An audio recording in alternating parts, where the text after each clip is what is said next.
My name is Elise Gardner, and the moment my manager, Croft Brennan, told me my dying father wasn't his problem, changed everything about who I thought I was.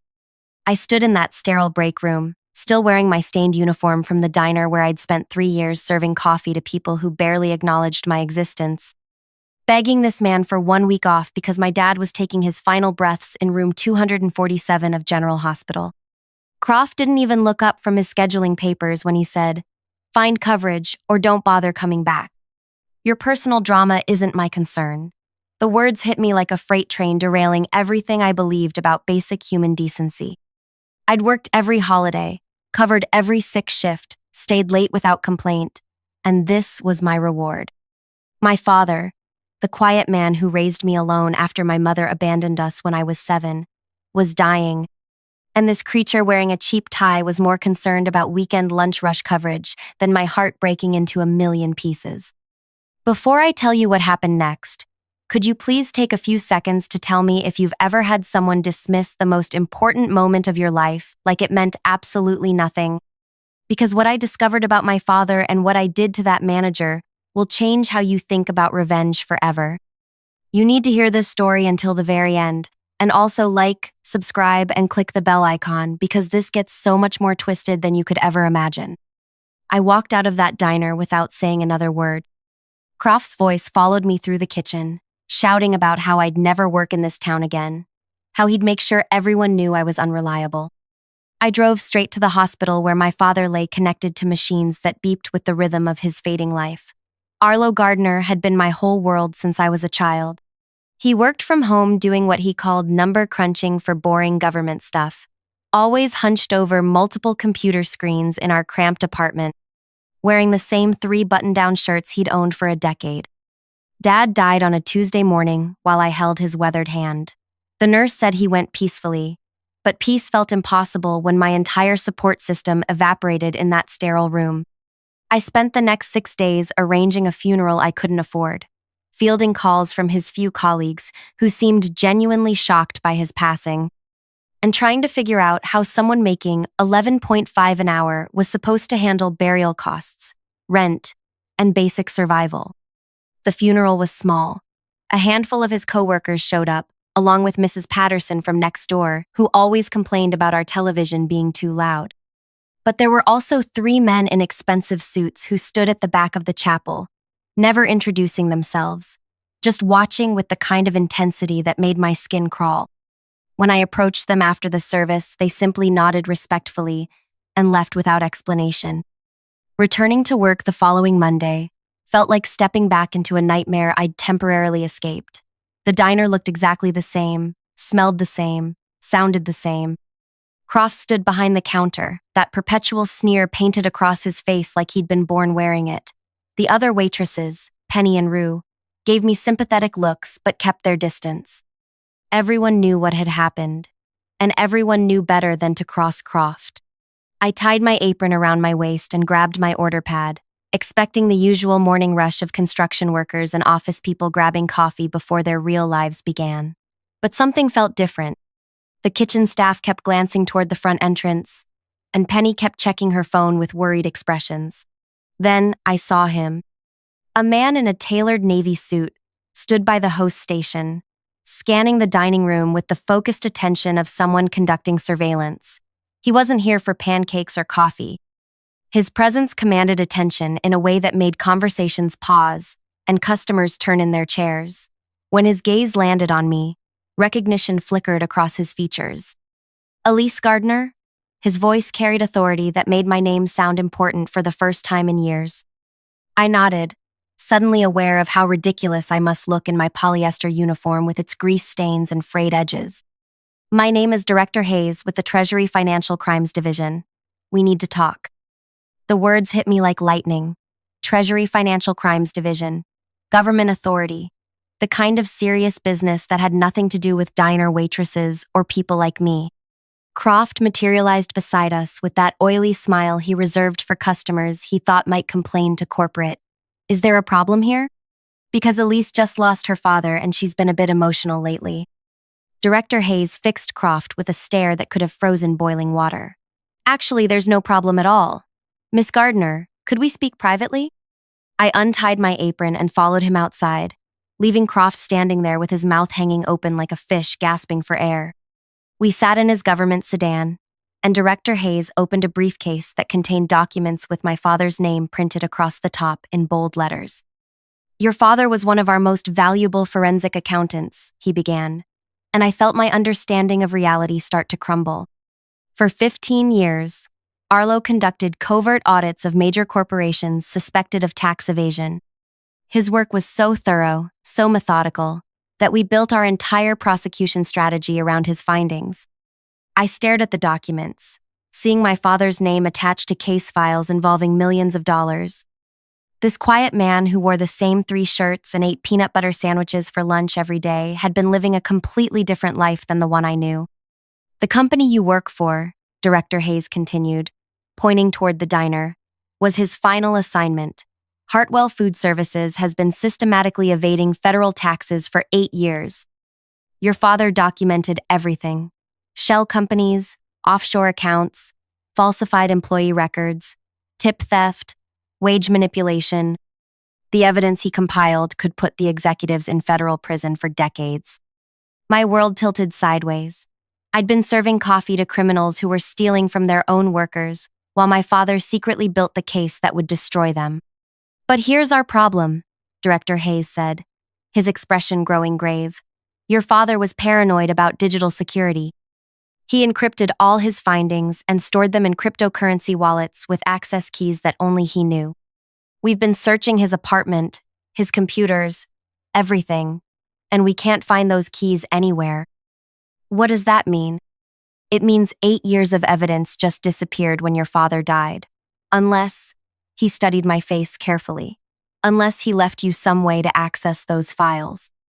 I thought about Dad's desk at home, still exactly as he'd left it. Stacks of notebooks filled with numbers and codes that looked like gibberish. USB drives labeled with dates and random letters. A safe hidden behind his bedroom dresser that I'd never opened because I didn't know the combination. "He might have," I said slowly. Director Hayes leaned forward. "Miss Gardner, those files contain evidence of tax evasion totaling $47 million. If we can recover them, your father's work will take down one of the largest corporate fraud schemes we've ever investigated." $47 million. The number felt astronomical, impossible, completely disconnected from my world of dollar tips and day-old pastries. "What happens if I find these files?" "Justice," he said simply, "and a substantial reward for your cooperation." I returned to work that afternoon feeling like I was living in someone else's life. Croft watched me with suspicious eyes, probably wondering why government agents were pulling his employees aside for private conversations. I poured coffee and took orders on autopilot while my mind raced through everything I thought I knew about my father. That evening, I sat in Dad's chair and really looked at his workspace for the first time. The notebooks weren't random. They followed patterns, sequences, mathematical progressions that meant something to someone who understood their logic. The USB drives were labeled with dates that corresponded to specific entries in his handwritten notes. The safe combination took me 3 hours to figure out.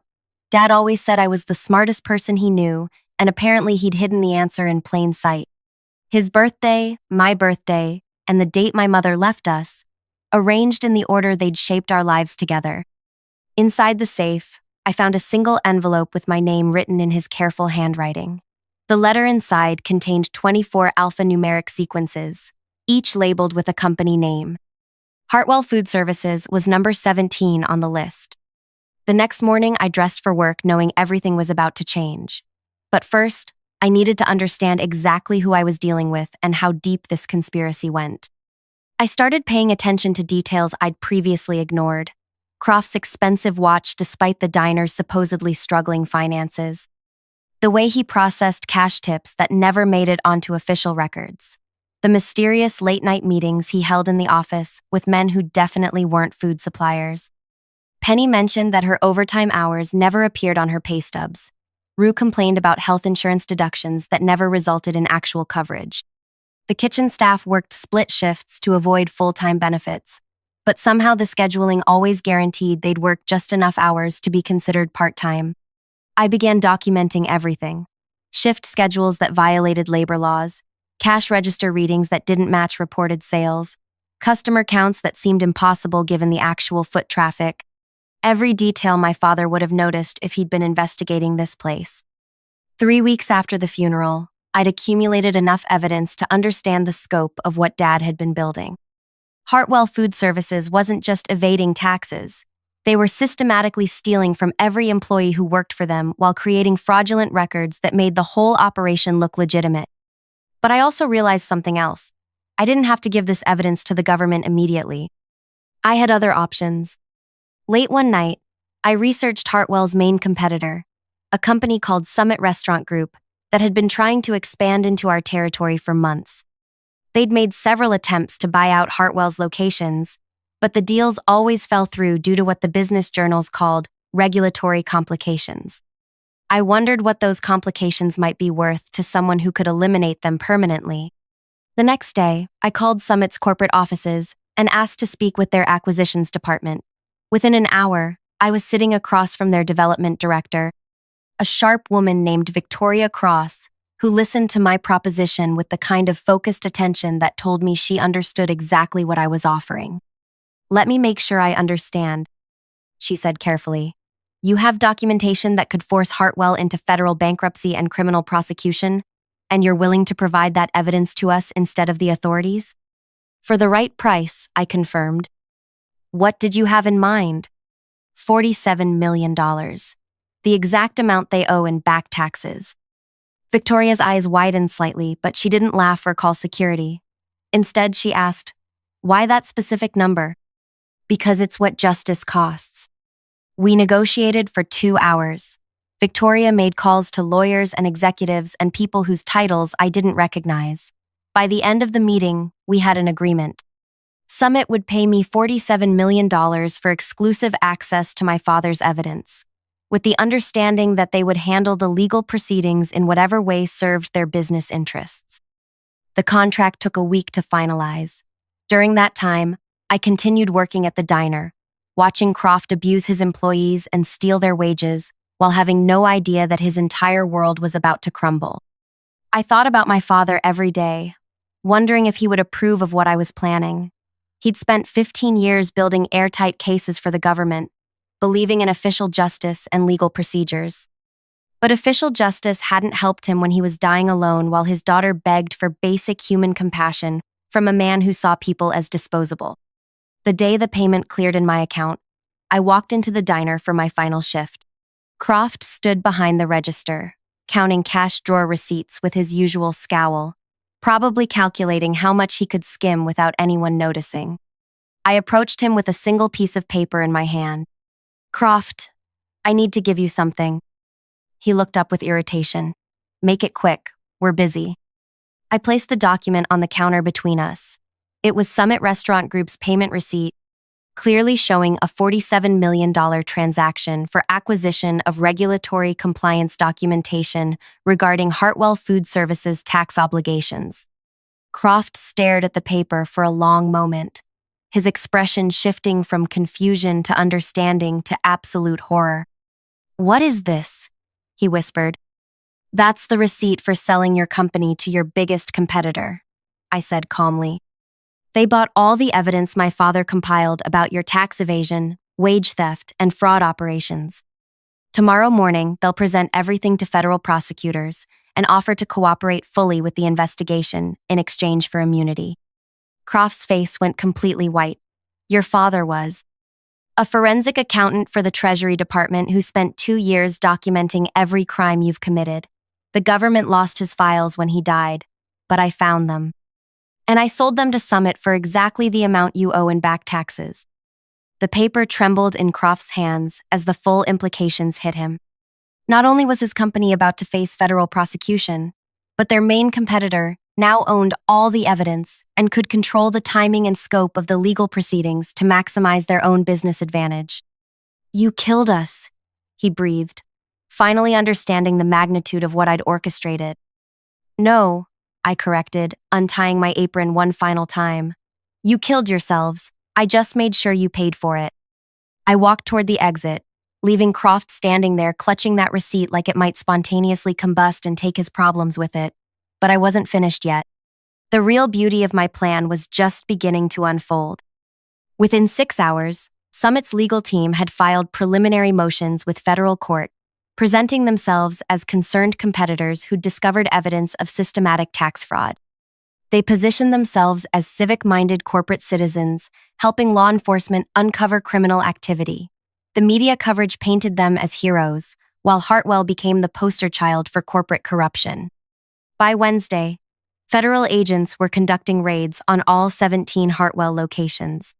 They seized computers, financial records, and arrested 3 executives, including the regional manager who'd been Croft's direct supervisor. The man who'd taught Croft how to manipulate employee schedules and skim cash receipts was now facing 20 years in federal prison. But the most beautiful part was watching Croft realize that his personal liability extended far beyond losing his job. As the on-site manager who'd implemented the fraudulent practices, who'd signed the false tax documents, who'd personally stolen thousands of dollars in employee tips, he was individually responsible for felony charges that could destroy his life completely. I spent that week visiting every former Hartwell employee I could find. Penny was working double shifts at a truck stop, trying to support her 2 kids after losing her health insurance when Hartwell closed. Rue had moved back in with her parents because she couldn't afford rent without the job she'd worked for 4 years. The kitchen staff were scrambling to find new positions that would hire people without warning notices or references.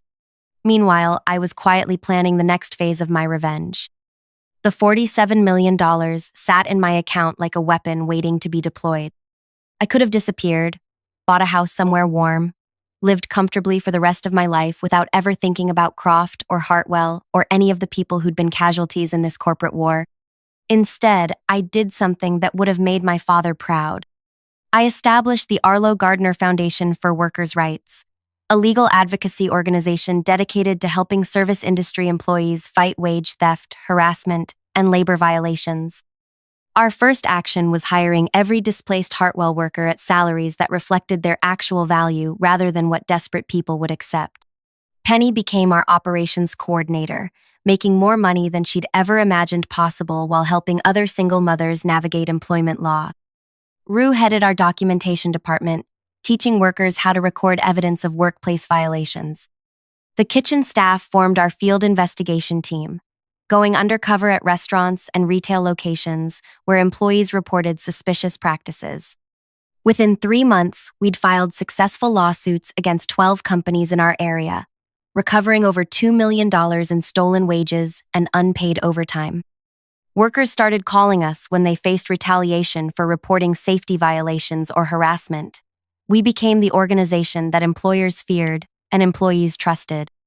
But my personal attention remained focused on Croft. His legal troubles multiplied like bacteria in standing water. Federal charges for tax evasion and wire fraud. State charges for wage theft and labor violations. Civil lawsuits from former employees seeking damages for stolen tips and unpaid overtime.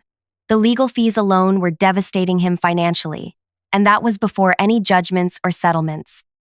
I made sure to attend every court hearing, sitting in the gallery where he could see me, never speaking, never engaging, just present as a reminder of how his own cruelty had orchestrated his destruction. His lawyer eventually filed a motion requesting that I be barred from the courtroom, claiming my presence was intimidating to his client. The judge denied the motion, noting that public trials were exactly that, public.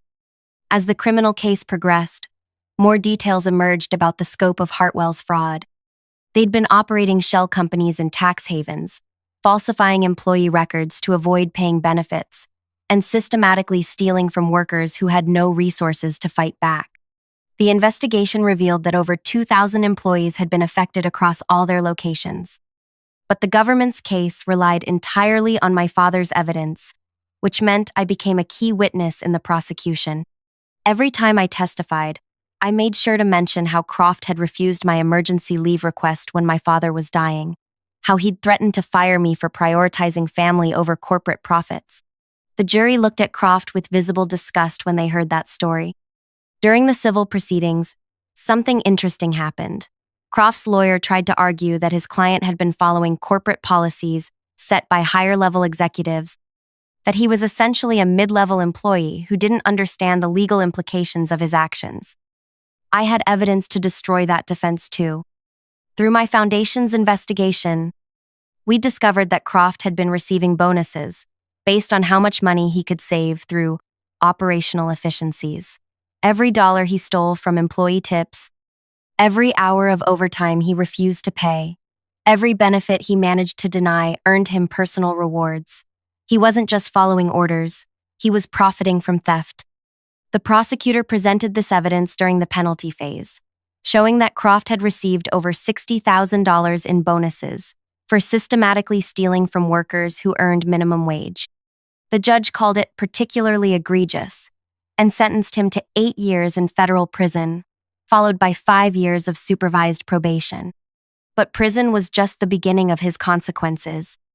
The civil judgments totaled over $300,000, which effectively bankrupted him. His house was foreclosed, his car repossessed, his retirement savings seized to pay court-ordered restitution. His wife left him before the trial ended, taking their children to another state where they could start over without the shame of his notoriety. 6 months after his sentencing, I received a letter from Croft. Written in the careful handwriting of someone with too much time to think, it was partly confession, partly justification, and partly plea for forgiveness. He wrote about growing up poor, about feeling powerless in his own life, about how having authority over employees had made him feel important for the first time. He admitted that refusing my emergency leave had been pure spite, that he'd wanted to hurt someone the way he felt hurt by his own circumstances. The letter ended with him asking if I thought he deserved what had happened to him. I never responded. Instead, I focused on expanding the foundation's work. We opened offices in 3 neighboring states, hired employment lawyers who specialized in corporate fraud, and developed training programs that taught workers how to recognize and document violations. We partnered with investigative journalists who exposed companies that thought they could abuse employees without consequences. 2 years after Hartwell's collapse, we'd recovered over $15 million in stolen wages for workers across the region. Companies started changing their practices just to avoid being investigated by us. The mere mention of the Arlo Gardner Foundation was enough to make corporate executives review their employment policies. But the most satisfying moment came when Summit Restaurant Group contacted me about a potential problem. They'd acquired several Hartwell locations and discovered that some of the former managers had implemented similar fraudulent practices at their new jobs. These managers, trained by Croft and his superiors, were apparently incapable of operating honestly, even when working for different companies. "We want to make sure our operations are completely clean," Victoria Cross explained during our meeting. "Could your foundation conduct a comprehensive audit of our employment practices?" I agreed, but with conditions. Any violations we discovered would be reported to authorities regardless of Summit's preferences. Any affected employees would receive full restitution plus damages. And Summit would implement ongoing monitoring systems to prevent future violations. Victoria accepted immediately. She understood that spending money on compliance was infinitely cheaper than facing the kind of destruction that had consumed Hartwell. During our audit, we found minor violations at 3 locations, all connected to former Hartwell managers who apparently couldn't break their habits of skimming tips and manipulating schedules. Summit fired them immediately and paid over $200,000 in restitution to affected workers. But they also did something unexpected.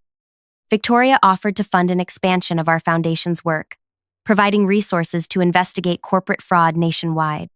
She wanted Summit to be publicly associated with workers' rights advocacy, to demonstrate that ethical business practices were profitable business practices. I accepted her proposal, but insisted that our investigations would remain completely independent. We would pursue any company where we found evidence of violations, including Summit, if they ever betrayed their commitment to fair employment. 3 years after my father's death, the Arlo Gardner Foundation had become one of the most feared advocacy organizations in the country. We'd recovered over $50 million for workers, shut down dozens of fraudulent operations, and sent 23 executives to prison. I often thought about what Dad would say if he could see what his quiet, methodical work had ultimately accomplished. He'd spent 15 years building cases for the government, believing that official justice was the only legitimate path to accountability. But sometimes, official justice needed help finding its way. Sometimes the daughter of a forensic accountant had to sell evidence to corporate competitors to ensure that criminals faced consequences for their actions. Sometimes revenge required patience, planning, and the willingness to transform personal pain into systemic change that protected thousands of other people from experiencing the same cruelty. I kept Croft's letter in my desk drawer, not out of sentiment, but as a reminder of why this work mattered. His words revealed the mindset of someone who hurt others because he felt powerless in his own life, who chose to abuse his authority rather than use it responsibly. There were thousands of other managers like Croft, other companies like Hartwell, other workers being exploited by people who believed that desperation made theft acceptable. My father had given me the tools to fight them. I intended to use those tools until every stolen dollar was returned, every violated law was enforced, and every worker knew they had someone willing to fight for them when their employers decided that profits mattered more than human dignity. The Foundation's newest investigation involved a chain of hotels where housekeeping staff reported systematic wage theft and sexual harassment. The evidence we'd gathered suggested connections to organized crime and political corruption that extended far beyond simple employment violations.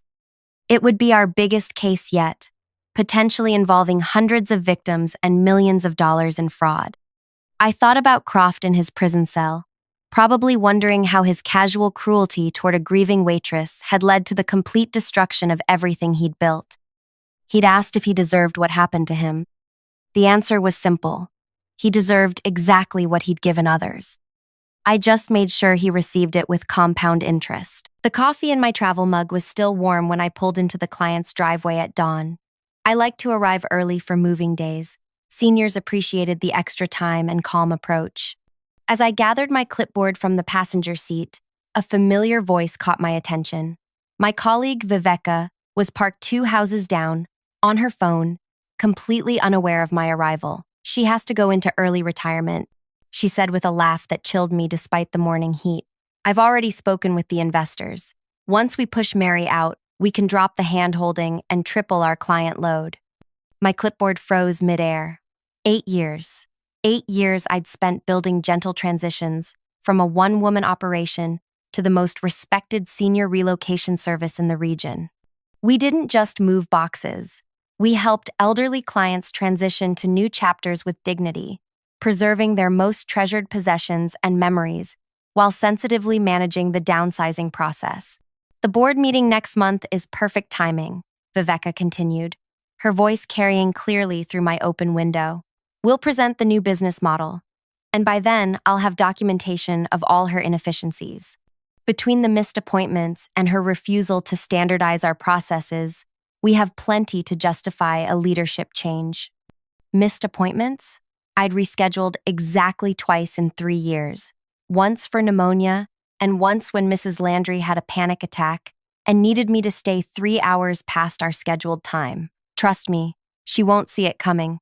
Viveka laughed again. Mary still thinks I joined because I believe in her mission. Like holding an old lady's hand while she sorts through 50 years of Christmas ornaments is a sustainable business model. I sat perfectly still, afraid even breathing would alert her to my presence. 3 years ago, I'd been impressed by Viveka's seemingly genuine enthusiasm for our work and her marketing expertise.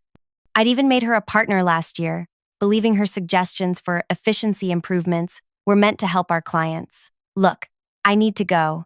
I've got that Wellington move this morning with her. Yeah, another 6 hours to pack up some ancient widow's china collection that her kids will just throw away anyway. There was a pause. Don't worry, 6 more weeks, and gentle transitions will have a whole new meaning. Just be ready with the capital when I call. I heard her car door slam. Somehow, I managed to slide down in my seat just as she walked past, heading toward the Wellington house. I watched through the rear-view mirror as she plastered on a warm smile before knocking on Mrs. Wellington's door. My hands were shaking. Retirement? At 47? And what did she mean by investors? Our business was privately held, just the 2 of us as partners. With 13 employees, there were no investors. Unless that's what she'd been doing on all those marketing trips to the city, finding people willing to finance a takeover of my life's work. The worst part wasn't even the betrayal. It was hearing how she truly felt about our clients, people like Mrs. Wellington, who'd lost her husband of 62 years just 3 months ago and was now leaving the only home they'd ever shared together. People who deserved patience and understanding during one of the most difficult transitions of their lives. I forced myself to breathe deeply. Then I checked my face in the mirror, straightened my blouse, and prepared to face the day as if my entire world hadn't just collapsed around me. "Good morning, Mrs. Wellington," I called out when I reached the doorstep, my voice somehow steady despite the storm raging inside me. "Are we ready for the big day?" Mrs. Wellington stood in the doorway, her tiny frame dwarfed by the 2-story colonial behind her. At 89, her posture remained remarkably straight, though her hands showed the telltale tremors of someone who'd lived nearly 9 decades. "Mary, thank goodness you're here," she said, pulling me into a fragile hug that smelled of lavender and talcum powder. "I was just telling Viveka that I changed my mind about the dining set. My granddaughter is driving up from Charlotte to take it after all." "That's wonderful news," I said, following her inside where Viveka was already sorting through kitchen cabinets with efficient, impersonal movements. "Morning, Mary," Viveka said without turning around. "I've started on the kitchen since we're already behind schedule. The moving team called and they'll be here in 3 hours instead of 4. Behind schedule? I was 15 minutes early.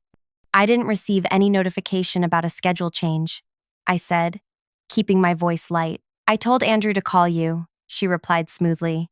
"He must have forgotten. Anyway, we need to pick up the pace if we're going to finish today." I watched her hands as she wrapped Mrs. Wellington's crystal glasses in paper, her movements quick and careless. These weren't just objects. They were memories. Each piece told a story of holiday gatherings, family celebrations, everyday moments that formed the tapestry of a life well lived. "Mrs. Wellington," I said, turning to our client, "why don't we start with your memory chest while Viveka handles the kitchen? I know you wanted to personally decide what goes into it." The memory chest was something I created for every client, a specially designed box for the most precious keepsakes that would make their new space immediately feel like home. It was always unpacked first at the new residence. "Oh yes, please," Mrs. Wellington said, her face lighting up. "I've been thinking about what to include all week." As we walked toward the study, I caught Viveka rolling her eyes. 6 more weeks, she'd said. 6 weeks until she planned to push me out of my own company. Little did she know, her plan had just failed before it even began. For 3 weeks, I said nothing about what I'd overheard. I watched Viveka's subtle campaign, scheduling expedited consultations when I was handling complex moves, suggesting standardized packages that eliminated personalization, gradually repositioning our service as streamlined senior solutions rather than the high-touch approach that defined us. I observed as she spent more time closed in her office, speaking in hushed tones on calls that abruptly ended when I approached. I noticed how she'd begun meeting individually with some of our newer employees, those who hadn't been with us long enough to understand our core philosophy. When she proposed a team retreat to realign our processes for growth, I enthusiastically supported her. "You organize it," I said during our weekly partner meeting. "This is your opportunity to shape our future direction." Her eyes widened slightly. She hadn't expected me to relinquish control so easily. "Are you sure? It's a significant expense." "It's absolutely." I smiled. "You've been pushing for these changes for months. I think it's time I listened. 3 days should be enough, don't you think? Take the team somewhere nice." What Viveka didn't realize was that in our industry, the true assets weren't physical inventory or even the business entity itself. The value lay in trusted relationships with retirement communities, elder law attorneys, estate planners, and most importantly, our clients and their adult children who provided countless referrals. These relationships were mine. I had built them one conversation, one thoughtful gesture, one successfully managed transition at a time, and now I had 3 days to decide exactly what to do with them. If you're watching this story, you probably know what it feels like when someone you trusted completely betrays you. That moment when your world shifts and you realize nothing is what you thought it was. If you've been there, hit that like button. And if you're wondering what happened next, how I handled discovering my business partner was secretly plotting to force me out of my own company, subscribe now, because this story has twists you won't see coming. Now, let me properly introduce myself. My name is Meredith Keene, Emery, to everyone who knows me. Before founding Gentle Transitions, I worked as a hospital discharge planner, helping elderly patients navigate the complex process of returning home or moving to assisted living facilities after medical stays. I noticed a pattern. No matter how medically stable these seniors were, the stress of relocating often sent them spiraling back into decline. The physical labor was challenging enough, but the emotional toll of leaving homes filled with decades of memories frequently proved overwhelming. That's when I had my idea, a relocation service specifically designed for seniors, not just movers who carried boxes, but trained professionals who understood the emotional weight of each item, who could help clients navigate the grief of downsizing while preserving what mattered most. I remortgaged my modest 2-bedroom home, cashed in my 401k, and launched Gentle Transitions at age 39. The first year nearly broke me. I worked 7 days a week, handling every aspect of the business myself. There were nights I fell asleep at my kitchen table, surrounded by client files, wondering if I'd made a catastrophic mistake. Then came Mrs. Abernathy, a 92-year-old widow moving from her 4-bedroom Victorian to a 1-bedroom apartment in assisted living. When I arrived for our consultation, she showed me a neatly penned list titled Things I Cannot Leave Behind. It included practical items like her bed and reading chair, but also 37 houseplants she'd nurtured for decades and a collection of over 200 thimbles gathered from her travels. The facility says I can only bring 20% of my belongings, she said, her voice steady despite the tears gathering in her eyes. But how do I measure 40 years of memories in percentages? That day, I spent 6 hours helping Mrs. Abernathy photograph and catalog her plants and thimbles. We created a beautiful hardbound book so she could keep them with her visually even if not physically. For the plants, I found homes among her neighbors and arranged a weekly schedule for her to visit them. When we finally moved her 3 weeks later, the transition was seamless. Instead of trauma, Mrs. Abernathy experienced a well-managed change that preserved her dignity and honored her life's collections in new ways. Word spread quickly. Within months, Gentle Transitions had a waiting list. By year 3, I had hired 8 employees, all trained in my methodology of compassionate relocation. We focused on the human aspects of moving, the emotional landscape beneath the physical belongings. That's when Viveka entered the picture. I met her at a senior care conference where I was presenting on trauma-informed approaches to relocation. She approached me afterward, eyes alight with enthusiasm, speaking rapidly about how moved she was by my presentation. With her background in marketing and business development, she offered a compelling vision of how Gentle Transitions could help even more seniors without sacrificing our core values. Your approach is revolutionary, she told me over coffee, but you're thinking too small. With the right structure, you could franchise this concept nationally. Think about how many more seniors you could help. I was wary of expansion that might dilute our personalized approach, but Viveka was persuasive. Growth doesn't have to mean compromise, she insisted. It just means helping more people the right way.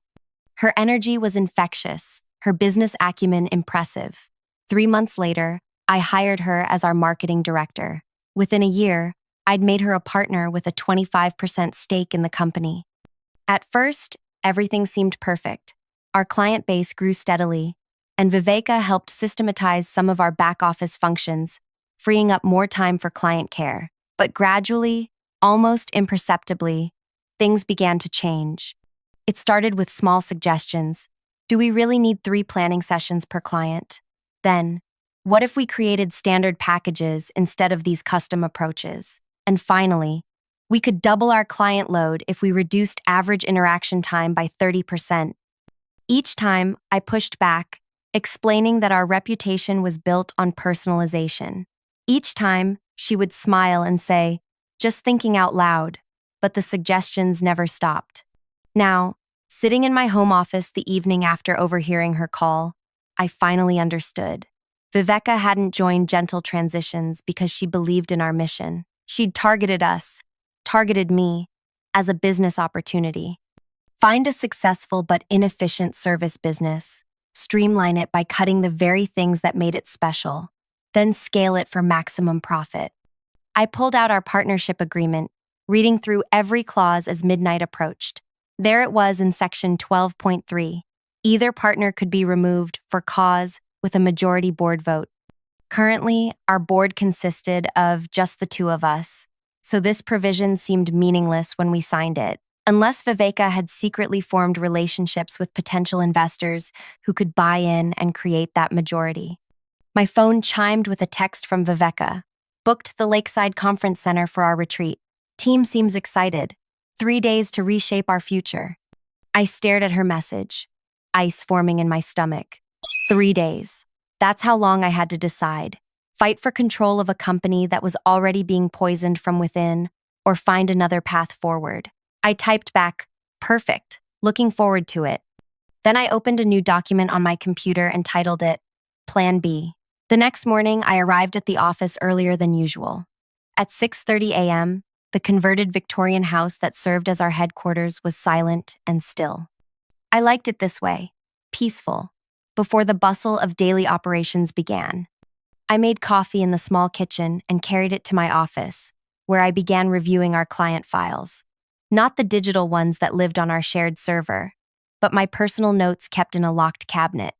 Handwritten observations about each client's unique needs, preferences, and emotional patterns during their transition. These notes contained the true methodology of Gentle Transitions, the human insights no standardized process could replicate. I was so absorbed in my review that I didn't hear Viveka enter. "You're here early," she said from the doorway, making me start. I closed the file casually, just preparing for the Webster move tomorrow. You know how complex their situation is. She leaned against the doorframe, coffee mug in hand. About that, I was thinking Dominic could handle the Websters. You and I need to review the presentation for the retreat. Dominic was our newest hire, barely 3 months with the company and still learning our approach. The Websters specifically requested me, I replied. Mrs. Webster has early-stage dementia, and they need our most experienced team. Viveka waved her hand dismissively. Dominic needs to gain experience with complex cases. I'll have him call the family today to introduce himself. Before I could protest, she continued, "Oh, and I've invited someone to join us for the final day of the retreat. A business consultant I know who specializes in scaling service businesses. I think you'll find his perspective valuable." The pieces clicked into place. This consultant was likely one of her investors, coming to evaluate the company and me before making their move. "Sounds interesting," I said, forcing a smile. "I'm always open to new perspectives." She seemed momentarily thrown by my lack of resistance, then recovered. "Great. I'll send you the retreat agenda by end of day." After she left, I sat motionless, staring at the door. The timeline had accelerated. Whatever Viveka was planning would happen at or immediately after this retreat. I had less time than I thought. I pulled out my phone and dialed a number I rarely used. "Thaddeus, it's Mary Keene. I need your advice on a business matter. Can we meet today? It's urgent." 3 hours later, I sat across from Thaddeus Quinn in his wood-paneled office downtown. At 72, Thaddeus had technically retired from his elder law practice 5 years ago, but he still kept an office and advised a select few clients, mostly those he'd worked with for decades. I'd helped Thaddeus's mother relocate to assisted living when I first started Gentle Transitions. The experience had forged a bond between us, and he'd provided free legal counsel during my early years when I couldn't afford an attorney. "So your partner is planning a hostile takeover," he said after I explained the situation, his bushy white eyebrows furrowing. "And you have 3 days before she makes her move." "That's my best guess," I replied. "The question is, what are my options?" Thaddeus leaned back in his chair, fingers steepled. "Legally, you could fight this. You're the majority shareholder. But business disputes get messy and expensive, especially when emotions are involved. And in the meantime, The company culture would be poisoned, I added. Even if I won, the damage to our client relationships could be irreparable. He nodded slowly. So, what is it you really want, Mary? To keep control of gentle transitions, or to preserve what makes it special? The question struck me like a physical blow. I'd been so focused on not losing my company that I hadn't considered whether the company itself was still worth fighting for. I want to protect what we've built, I said finally. The methodology, the relationships, the trust we've established with the senior community. But maybe gentle transitions isn't the only vessel for that mission. A slow smile spread across Thaddeus's face. Now you're thinking like a true entrepreneur. The business is just a vehicle for your vision, not the vision itself. So, what do you suggest? That depends, he said, reaching for a yellow legal pad. How much time do we have, and what assets can you leverage immediately? As we began to outline possibilities, a plan started forming, one that made my heart race with both anxiety and excitement. It wasn't about saving gentle transitions anymore. It was about preserving its soul while letting its shell go. There's just one more thing, Thaddeus said as our meeting concluded. Are you prepared for the emotional cost of this decision? You built this company from nothing. I thought about Mrs. Wellington's trembling hands as she packed away 62 years of marriage, about Mrs. Abernathy and her precious plants and thimbles, about all the seniors who trusted me to guide them through, letting go of one life to begin another. I said, my voice steady. After all, I've spent 8 years helping people navigate transitions with grace. It's time to practice what I preach. As I left Thaddeus's office, my phone buzzed with an email notification. Viveka had sent the retreat agenda. The final item on day 3 was simply listed as strategic restructuring announcement. My time had just run out. I returned to the office with my mind clearer than it had been in weeks. The path forward wouldn't be easy, but at least I now had a direction. As I walked through the front door, our receptionist, Zora, waved me over. At 23, she was our youngest team member, but her natural empathy made her exceptionally skilled at calming anxious clients. Mrs. Ingersoll called 3 times while you were out, Zora whispered, glancing toward Viveka's closed office door. She's really upset about something Dominic told her. My stomach tightened.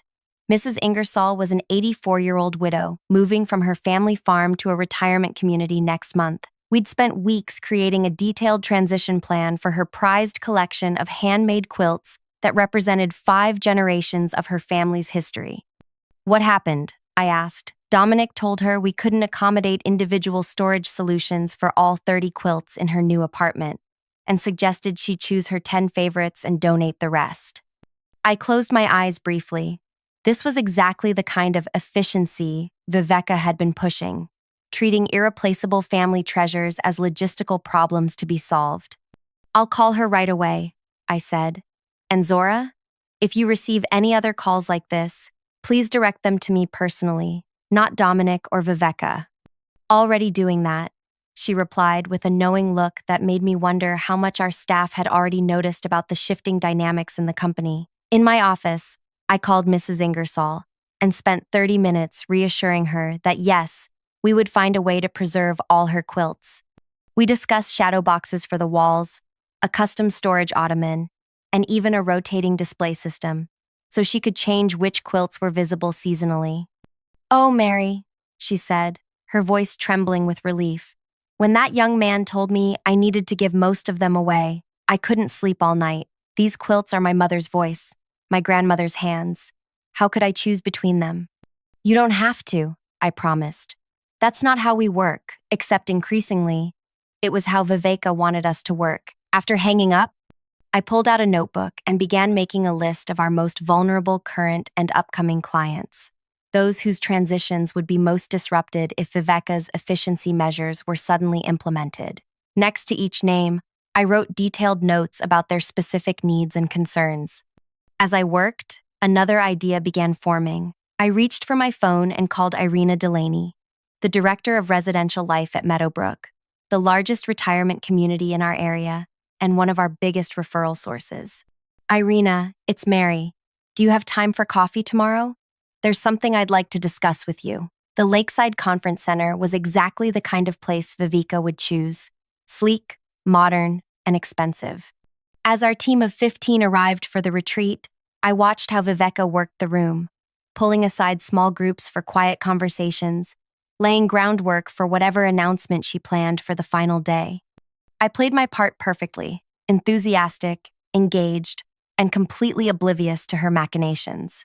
When she presented her vision for Gentle Transitions 2.0 on the first day, I nodded along with apparent interest as she outlined standardized packages, reduced consultation times, and technology-enhanced client experiences that would allow us to handle 3 times our current client load. The senior market is expanding exponentially, she told the team, her voice rising with excitement. Baby boomers are hitting retirement age at the rate of 10,000 per day. If we position ourselves correctly now, we can become the dominant provider in this space within 3 years. I noticed how some of our newer employees leaned forward, captivated by her vision of growth and increased revenue.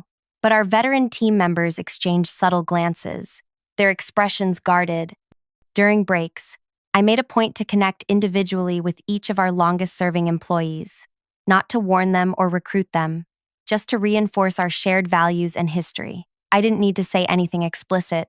They knew me well enough to read between the lines. Interesting direction Viveka's proposing, commented Lynette, our operations coordinator who'd been with me for 6 years. Seems like a fundamental shift from your founding vision. I just smiled. Change is inevitable in any business. The question is always which changes serve our ultimate purpose. She studied my face for a moment. And what exactly is our purpose, Mary? I sometimes wonder if everyone here still agrees on that. Our purpose has never changed, I replied quietly. We help people honor their past while embracing their future. Everything else is just methodology.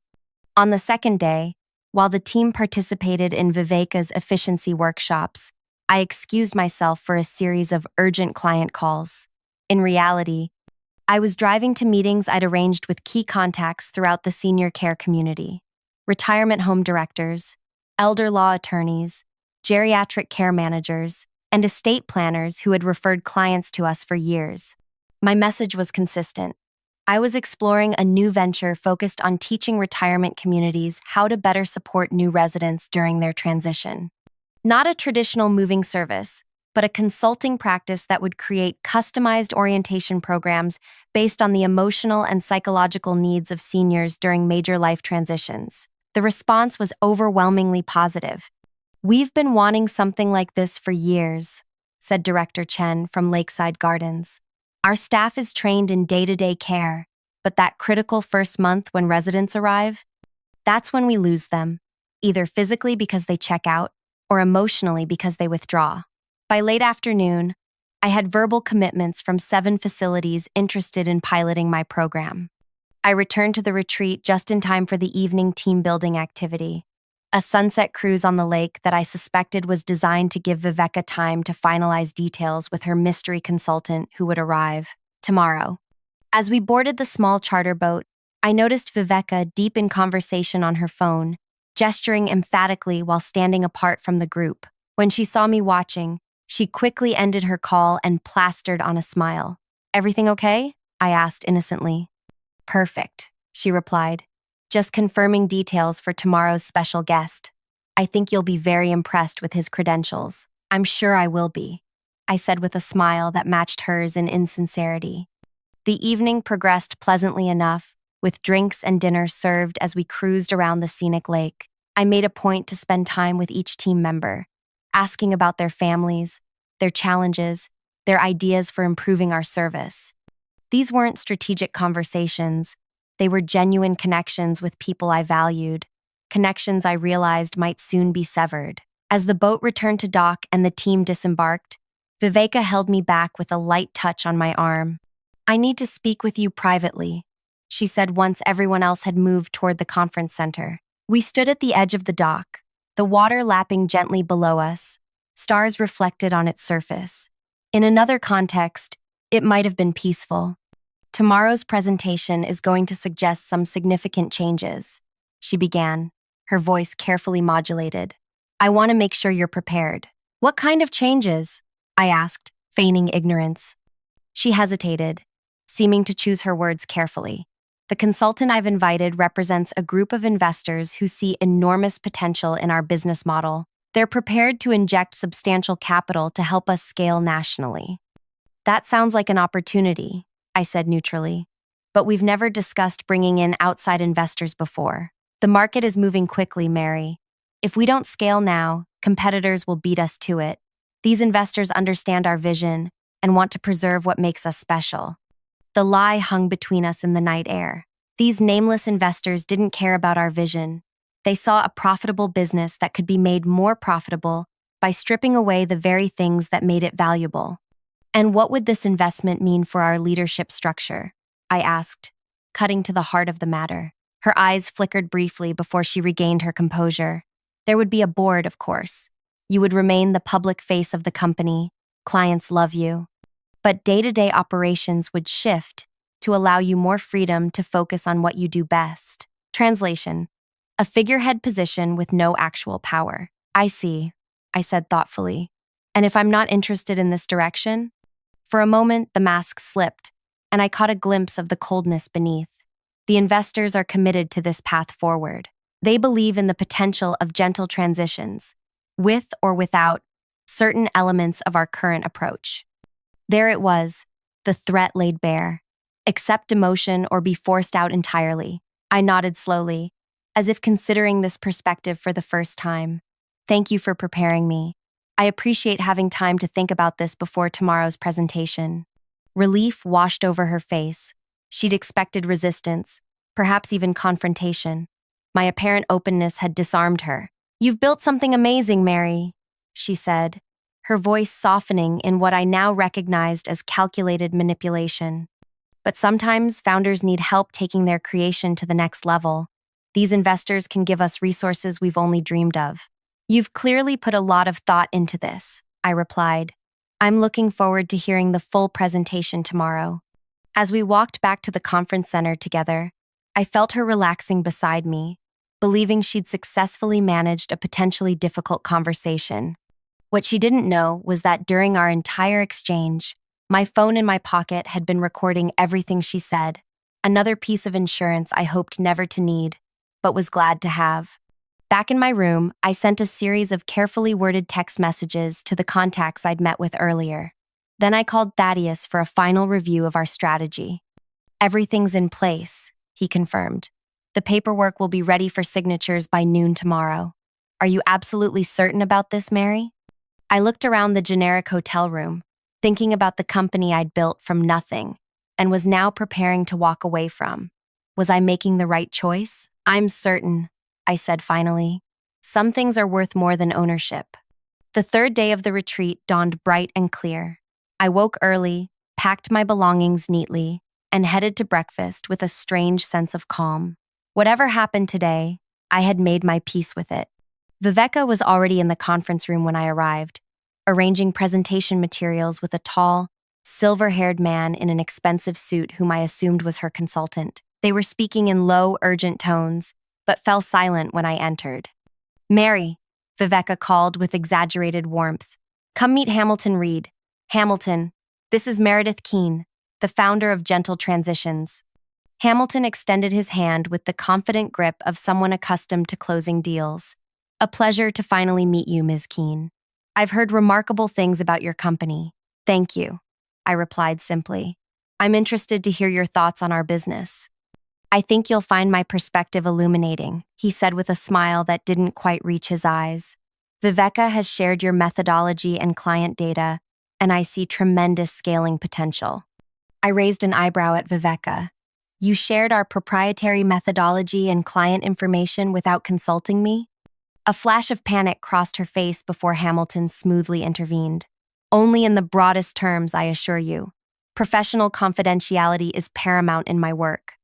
Before I could respond, team members began filtering into the room, and the moment for confrontation passed.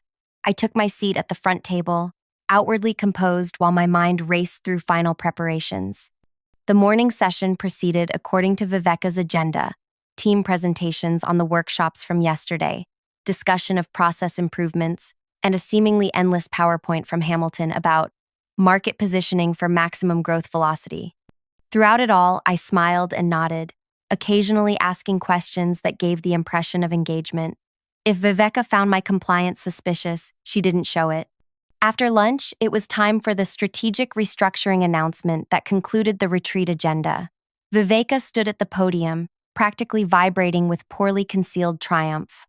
Over the past 3 days, we've explored ways to evolve gentle transitions, from a boutique service to a national leader in senior transitions, she began. I'm excited to announce that we have an opportunity to make that evolution happen immediately.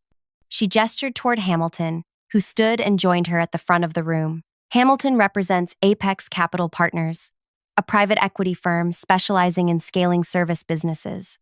They're prepared to make a significant investment in gentle transitions, providing the resources we need to expand our model nationally while maintaining our core values.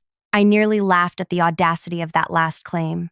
This investment would allow us to open offices in 15 new markets within 18 months, she continued. It would mean new opportunities for everyone in this room, management positions, equity participation, and significantly increased compensation as we grow. I watched our team's reactions carefully. The newer employees looked excited by the prospect of advancement. The veterans appeared more cautious, glancing between Viveka and me with uncertainty. Of course, this kind of growth requires structural changes, Viveka said, her voice taking on a rehearsed quality. Apex's investment model includes the creation of a professional board to guide strategic decisions while allowing our founders to focus on their areas of strength rather than day-to-day operations. And there it was, the carefully worded announcement of my effective demotion. I felt 15 pairs of eyes turned toward me, waiting for my reaction. Slowly, I stood and moved to the front of the room, standing beside Viveka and Hamilton. Thank you, Viveka, for bringing this opportunity to our attention, I said calmly. And thank you, Hamilton, for your interest in our company. Before we discuss this further, I'd like to share some news of my own. Confusion flickered across Viveka's face. This wasn't in her script. I turned to address our team directly. Gentle Transitions has always been about helping people navigate significant life changes with dignity and personalized care. That mission remains my passion and purpose. I paused, meeting the eyes of each team member before continuing. Over the past few weeks, I've been approached by a consortium of retirement communities who want to bring our transition methodology in-house. After careful consideration, I've decided to accept their offer to create and implement resident transition programs across their network. The room went completely silent. Viveka's expression froze somewhere between shock and horror. What exactly are you saying? She demanded, her voice strained. I'm saying that as of 9 a.m. this morning, I have tendered my resignation as CEO of Gentle Transitions. I replied evenly. I've accepted a position creating transition programs for this consortium of retirement communities. Hamilton's professional demeanor slipped. This is highly irregular. We were not informed of any pending leadership changes. I apologize for the surprise, I said, not sounding sorry at all. But decisions about my career path don't require prior notification to potential investors I've never met. I turned back to the team, many of whom looked stunned. I want to be clear. I have not sold Gentle Transitions. I've simply chosen to pursue a new chapter professionally. Each of you will need to make your own decisions about your futures. Viveka recovered enough to attempt damage control. This is obviously unexpected news, but it doesn't change the opportunity before us. Mary's departure simply accelerates our transition to new leadership. The investment offer stands. Hamilton nodded, though he looked considerably less confident than before. Absolutely. While Ms. Keene's expertise would have been valuable, the business model and client base remain attractive assets. I smiled slightly. About that client base, I should mention that my new position includes exclusivity provisions. The Retirement Community Consortium has agreed to refer all future senior relocations exclusively to service providers who adhere to certain standards. Standards that include minimum consultation hours, personalized transition planning, and ongoing support services. Viveka's face paled as she began to understand the implications. Those standards, I continued, will be defined and certified by me in my new role. Providers who meet them will receive a Gentle Transitions Certified designation, that all consortium members will recognize and recommend to their incoming residents. Hamilton's eyes narrowed. You're creating a competing certification program? Not competing, I corrected. I'm establishing quality standards for senior transition services based on the methodology I developed over 8 years. Any company can apply for certification if they meet those standards, including gentle transitions, Viveka said quickly. Of course, I agreed, though given your presentation yesterday about tripling client loads through standardized packages and reduced consultation times, I'm not certain the company's new direction would qualify. The tension in the room was palpable. Our veteran team members were exchanging glances, some with barely concealed smiles. They understood exactly what I'd done. If you'll excuse me, I said, gathering my notes. My first meeting with the consortium board begins in an hour. I need to leave now to make it on time. As I turned to go, Lynette stood up. Mary, wait. I have a question. I paused, turning back to her. This new venture of yours, are you hiring? The room fell silent at Lynette's question. Viveka's eyes widened with a mixture of shock and betrayal that might have been comical under different circumstances. As a matter of fact, I replied calmly, the consortium has approved budget for a transition team. I'll need experienced professionals who understand our methodology and share our values. Zora stood up next. Count me in. One by one, 8 of our 15 employees rose from their seats. All veterans who had been with the company for at least 2 years. All people who understood that our success wasn't built on efficiency metrics, but on genuine human connection. Hamilton cleared his throat uncomfortably. Perhaps we should take a brief recess to process this development. End quote. Of course, I agreed. Take all the time you need. My team and I will clear our belongings from the conference room. As we gathered our materials, Viveka grabbed my arm, her fingernails digging in slightly. What have you done? She hissed, her voice low enough that only I could hear. I met her gaze steadily. Exactly what you taught me to do. I identified an opportunity and leveraged my assets to maximize value. This is sabotage, she whispered furiously. You can't just walk away with half the staff and expect the company to survive. Actually, I corrected her, I'm walking away with 8 staff members who share my vision. You're keeping 7 who align with yours. Seems fair. And our clients? What about them? That's entirely up to you, I said. If you choose to maintain the standards of care that built our reputation, you'll likely keep many of them. If you implement your streamlined approach, well, the market will decide. Her face flushed with anger. This isn't over. The partnership agreement has non-compete clauses. I'll sue. I smiled slightly. You might want to review Section 17.4 of that agreement. It specifically exempts consulting services provided to residential facilities from the non-compete provisions. Thaddeus was quite thorough when he drafted it. The color drained from her face as she realized I'd planned this meticulously. You recorded our conversation on the dock last night, didn't you? Consider it insurance I hope never to need, I replied quietly. Now, if you'll excuse me, I have a meeting to attend. The next 3 days passed in a whirlwind of activity. My new team and I set up temporary headquarters in a conference room at Meadowbrook Retirement Community while we searched for permanent office space. The consortium, 7 retirement communities, representing over 1,200 residential units across the region, formalized our agreement with contracts that guaranteed exclusivity in exchange for implementing my transition methodology. My salary would be supplemented by licensing fees from any outside moving companies that obtained my certification. Meanwhile, I received increasingly desperate messages from Viveka. First came anger. You'll regret this betrayal. Then bargaining. We can restructure the partnership to address your concerns. And finally, a grudging offer to buy out my majority stake in Gentle Transitions. I forwarded each message to Thaddeus without responding directly. On the 4th day, he called me. She's retained legal counsel, he informed me. They're threatening action based on tortious interference with business relationships. Do they have a case? I asked. Not a strong one, he replied. You've been careful to avoid directly soliciting clients. The employees chose to leave voluntarily, and the consortium arrangement doesn't technically prevent Gentle Transitions from doing business. It just creates a quality standard they'd need to meet. So what's your recommendation? He was silent for a moment. Selling your shares would be the cleanest resolution. You've achieved your primary goal of preserving your methodology and relationships. The question is, what price makes walking away from the company you built worthwhile? I considered this. I'd invested 8 years of my life in gentle transitions. Every system, every relationship, every success story bore my fingerprints.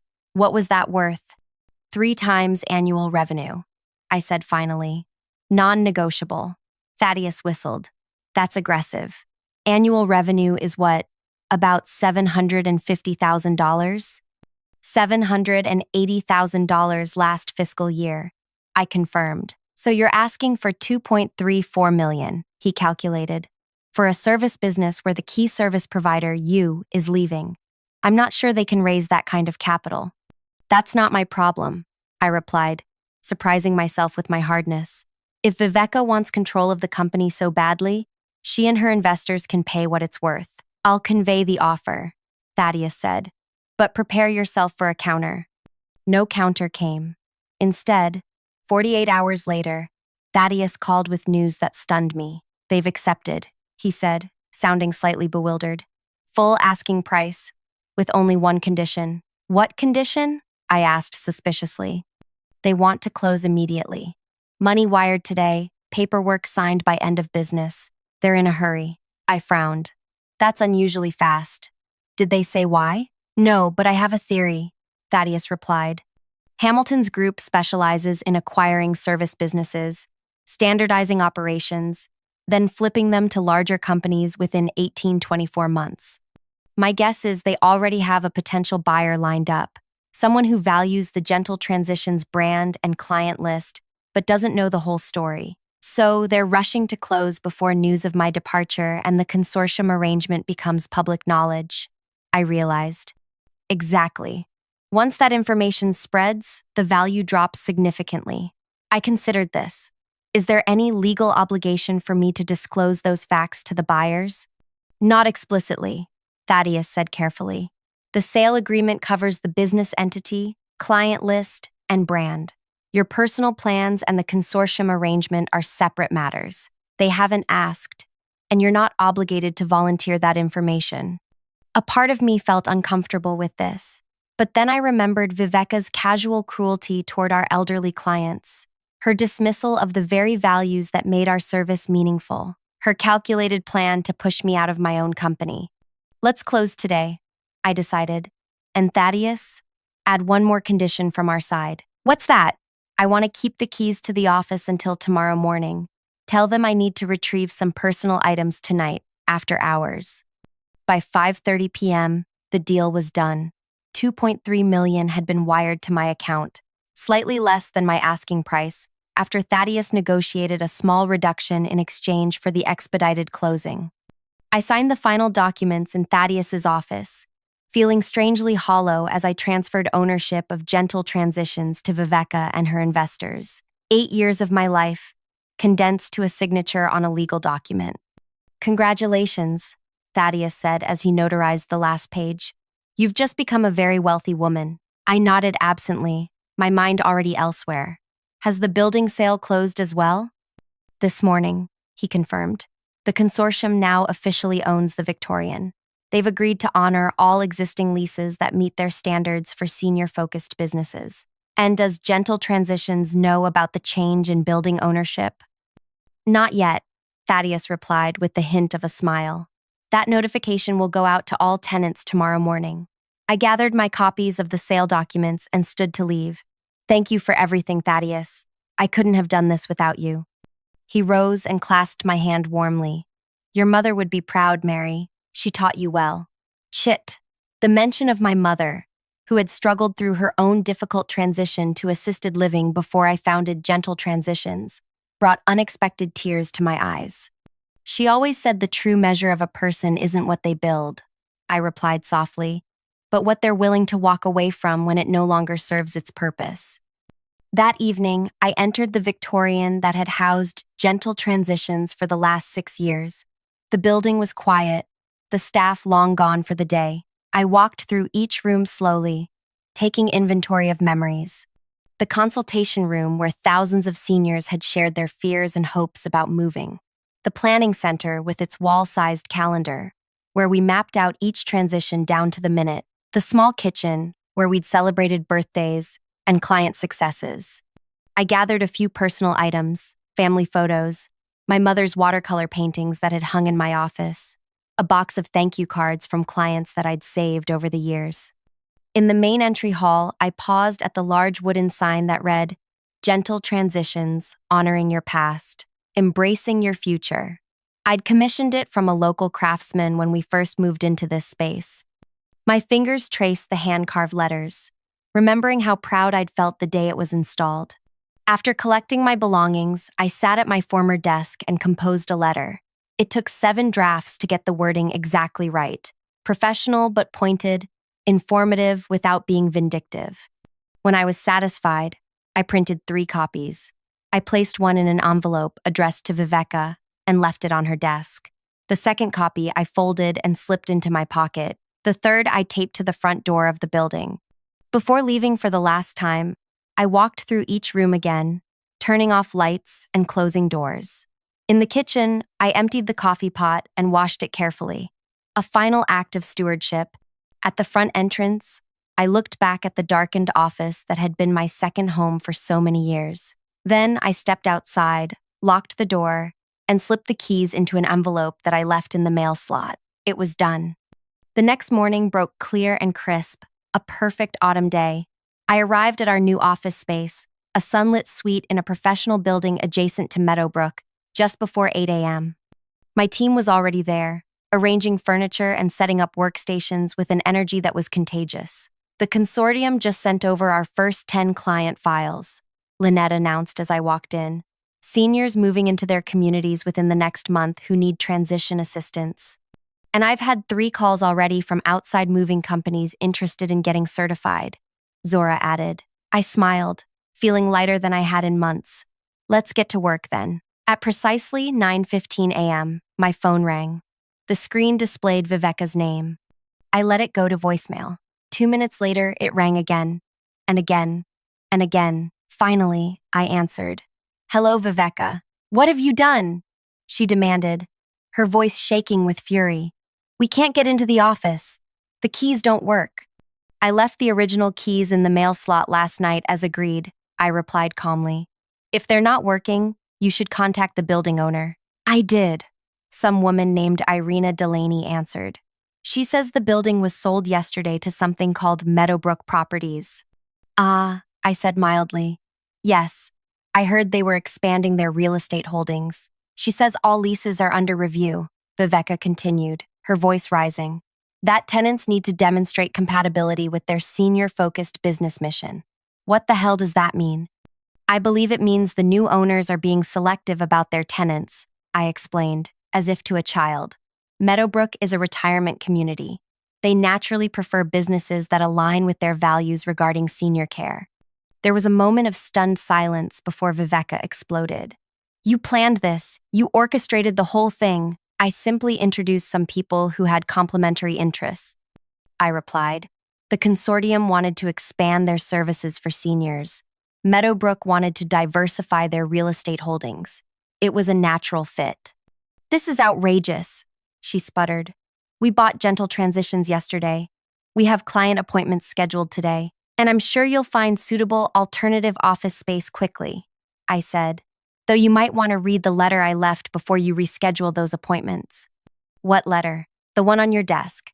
It explains that I've accepted a position with a retirement community consortium developing transition programs for their residents. It also mentions that 8 of our staff have chosen to join me in this new venture." I could hear her breathing heavily on the other end of the line. "Oh, and it notes that the consortium, which represents 7 retirement communities housing over 1,000 seniors, has established quality standards for any relocation services they'll recommend to incoming residents." "You can't do this," she whispered, but there was a note of defeat creeping into her voice. "We paid $2.3 million for this company. You paid $2.3 million for a business entity, a client list, and a brand name," I corrected her, "all of which you received. What you didn't pay for was me." my methodology, or the relationships I've built over 8 years. Those weren't for sale. The investors will sue, she threatened, but it sounded hollow even to her. For what? I asked. Failure to disclose information they never requested? Every statement in our sale agreement was factually accurate. If they assumed the company's value was independent of its founder, that's an expensive assumption, not a legal claim. Silence stretched between us. Finally, Viveka spoke again, her voice flat. So this was your plan all along, from the moment you overheard me on the phone? No, I replied honestly. My plan was to fight for control of Gentle Transitions. It was only when I realized you'd poisoned what we'd built that I decided to preserve its essence by letting go of its form. What's that supposed to mean? It means that Gentle Transitions was never about a name or a logo or an office building. It was about a philosophy of care, idea, the belief that major life transitions deserve to be handled with dignity and personalized attention. That philosophy now lives at Meredith Keen Transition Consulting. The empty shell you purchased can be whatever you want it to be. I heard voices in the background on her end. Hamilton, I thought, demanding to know what was happening. I have to go, Viveka said abruptly. This isn't over, but we both knew it was. As I ended the call, Lynette approached my desk with a concerned expression. Problem? I shook my head, smiling. Just tying up loose ends. Now, tell me about these new clients. 6 months later, I stood at the podium, accepting the Innovation in Resident Transition Award from the National Association of Senior Living Communities.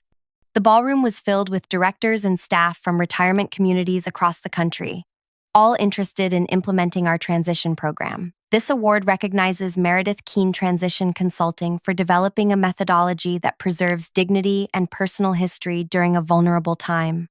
The presenter announced, their approach has demonstrably improved resident satisfaction and reduced transition-related stress by over 60% in participating communities. As applause filled the room, I caught sight of a familiar face near the back. Viveka, looking significantly less polished than I remembered, sat at a table with representatives from various moving companies. According to industry gossip, Gentle Transitions had pivoted to general moving services after losing most of their senior clientele. The investors had cut their losses and sold to a national chain for pennies on the dollar. Our eyes met briefly across the crowded room. She looked away first. At the reception following the ceremony, Irina approached me with 2 glasses of champagne. To sweet success, she toasted, handing me one. I heard Gentle Transitions finally vacated the Victorian last week. Apparently, they couldn't meet our standards for lease renewal. I shrugged, sipping my champagne. The market has a way of correcting itself. Speaking of the market, Irina continued, 3 more retirement communities have contacted us about joining the consortium. If they do, we'll need to expand your team again. I'll start interviewing next week, I promised, as I circulated through the reception, accepting congratulations and discussing implementation details with interested communities. I felt a profound sense of rightness. The journey hadn't been what I expected, but the destination was exactly where I needed to be.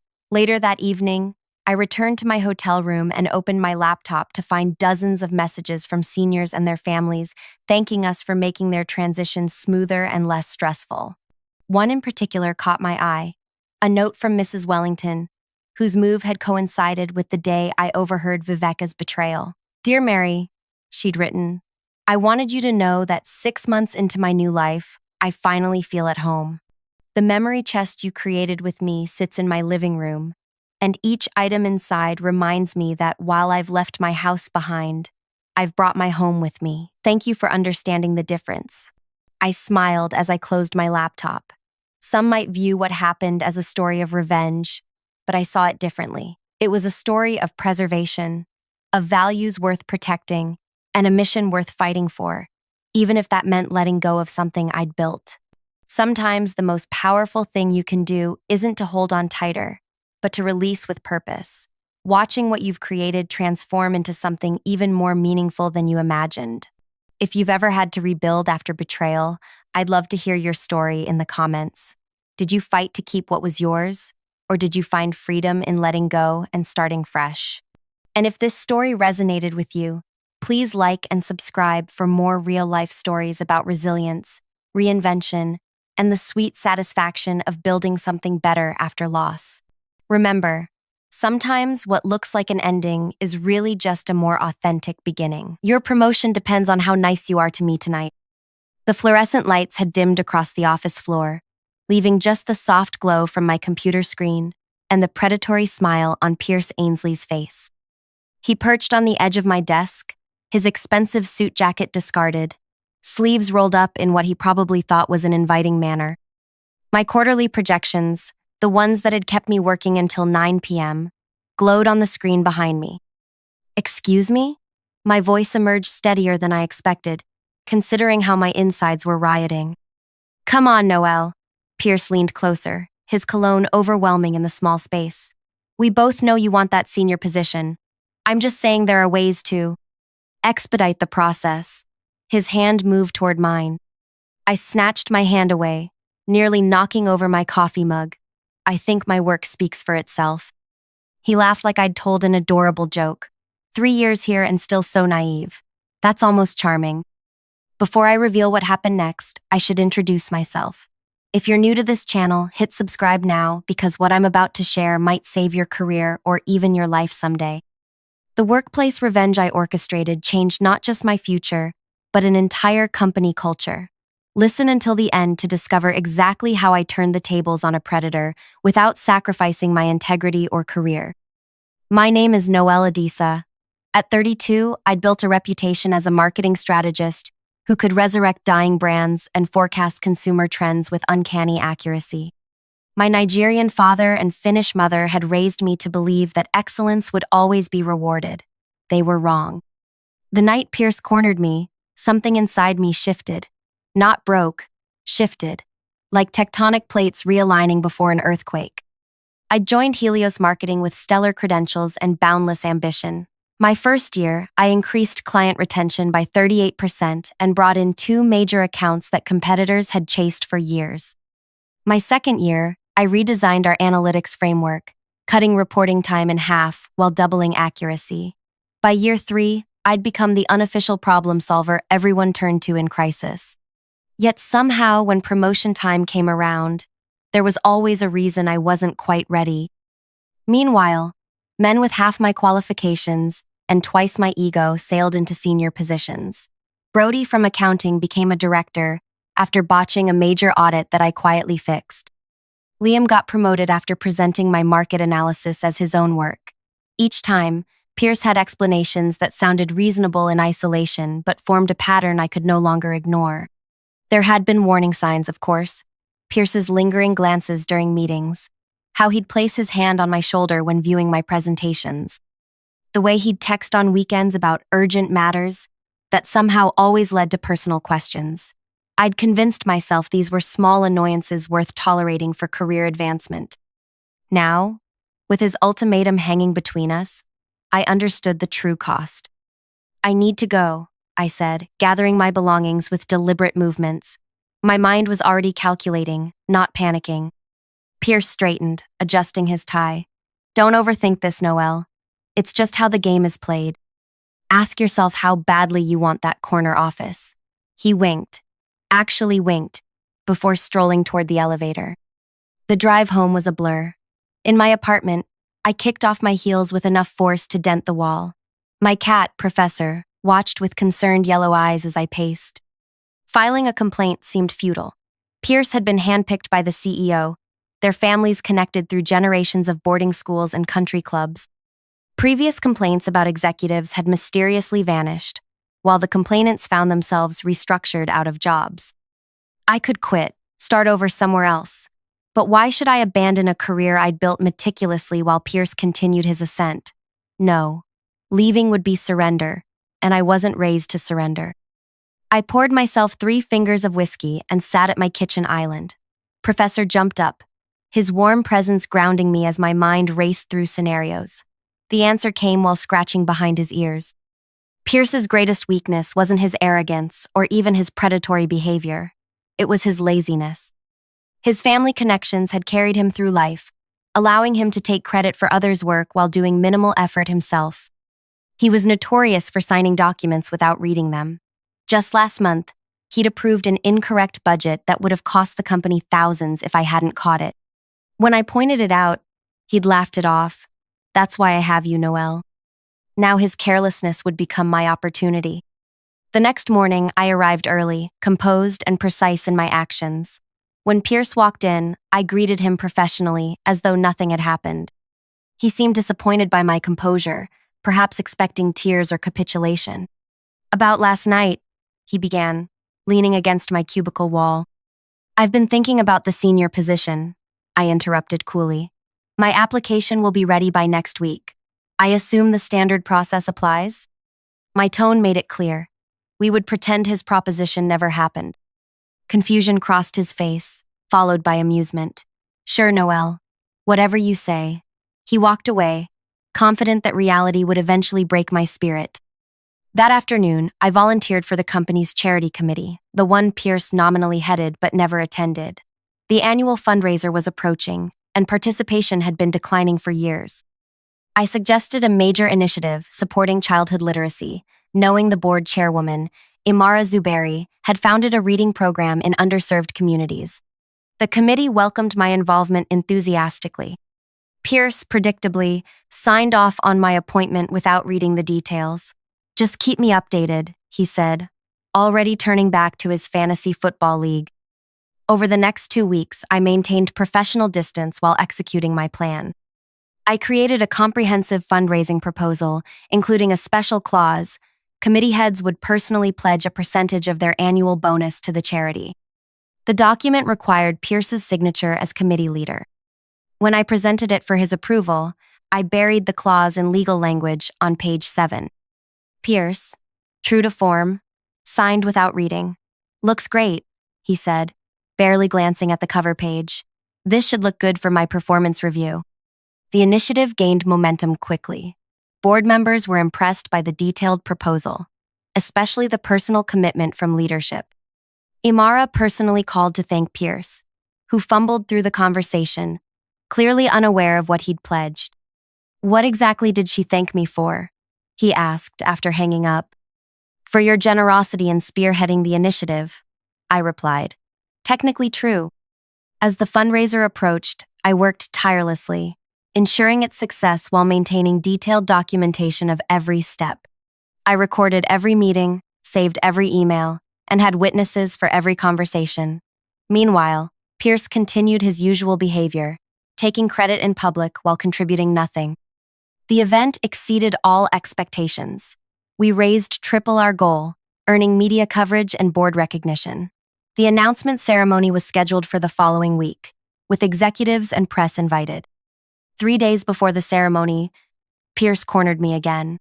About your promotion application, he said, his voice lower than necessary.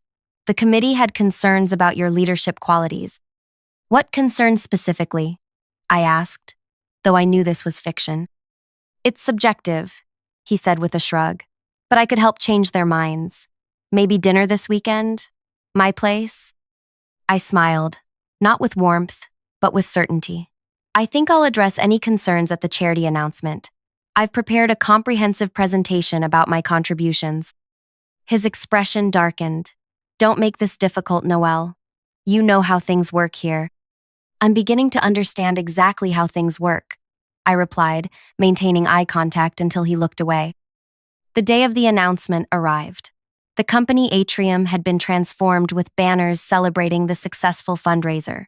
Board members mingled with executives and local media. Pierce worked the room, accepting congratulations he hadn't earned. The moment of truth came when Imara called Pierce to the podium to present the ceremonial check. His confident stride faltered as she announced the amount and mentioned the personal pledge. We're especially touched by Pierce's personal contribution of 40% of his annual bonus, she said, beaming at him. That's nearly $80,000 toward children's literacy. Pierce's face went through a spectacular range of emotions: confusion, disbelief, then horror as realization dawned. He looked at me in the crowd, and I raised my water glass in the smallest toast. There must be some mistake, he stammered, looking desperately toward the legal department. Imara's smile never wavered. No mistake. We have the pledge you signed right here. Such extraordinary generosity deserves recognition. He couldn't object without admitting he hadn't read what he'd signed. Career suicide in our industry.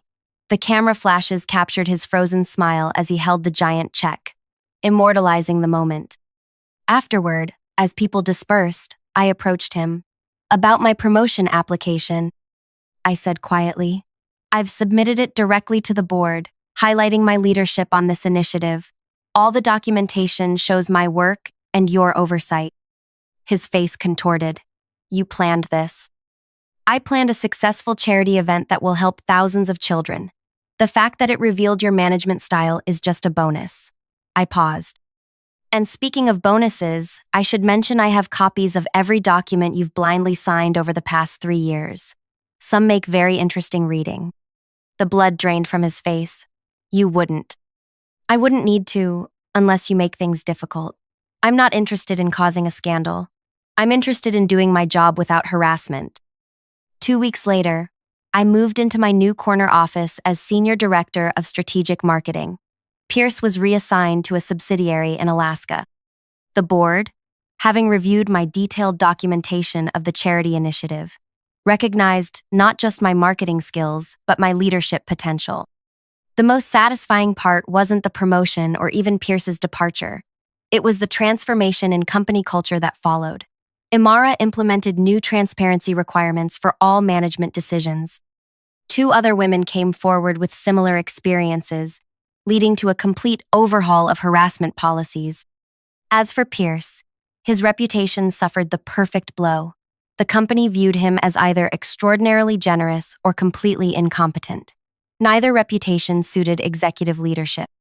Sometimes the most effective revenge isn't exposing someone's worst behavior, but creating circumstances where they expose themselves. My mother called after reading about the fundraiser in the business press.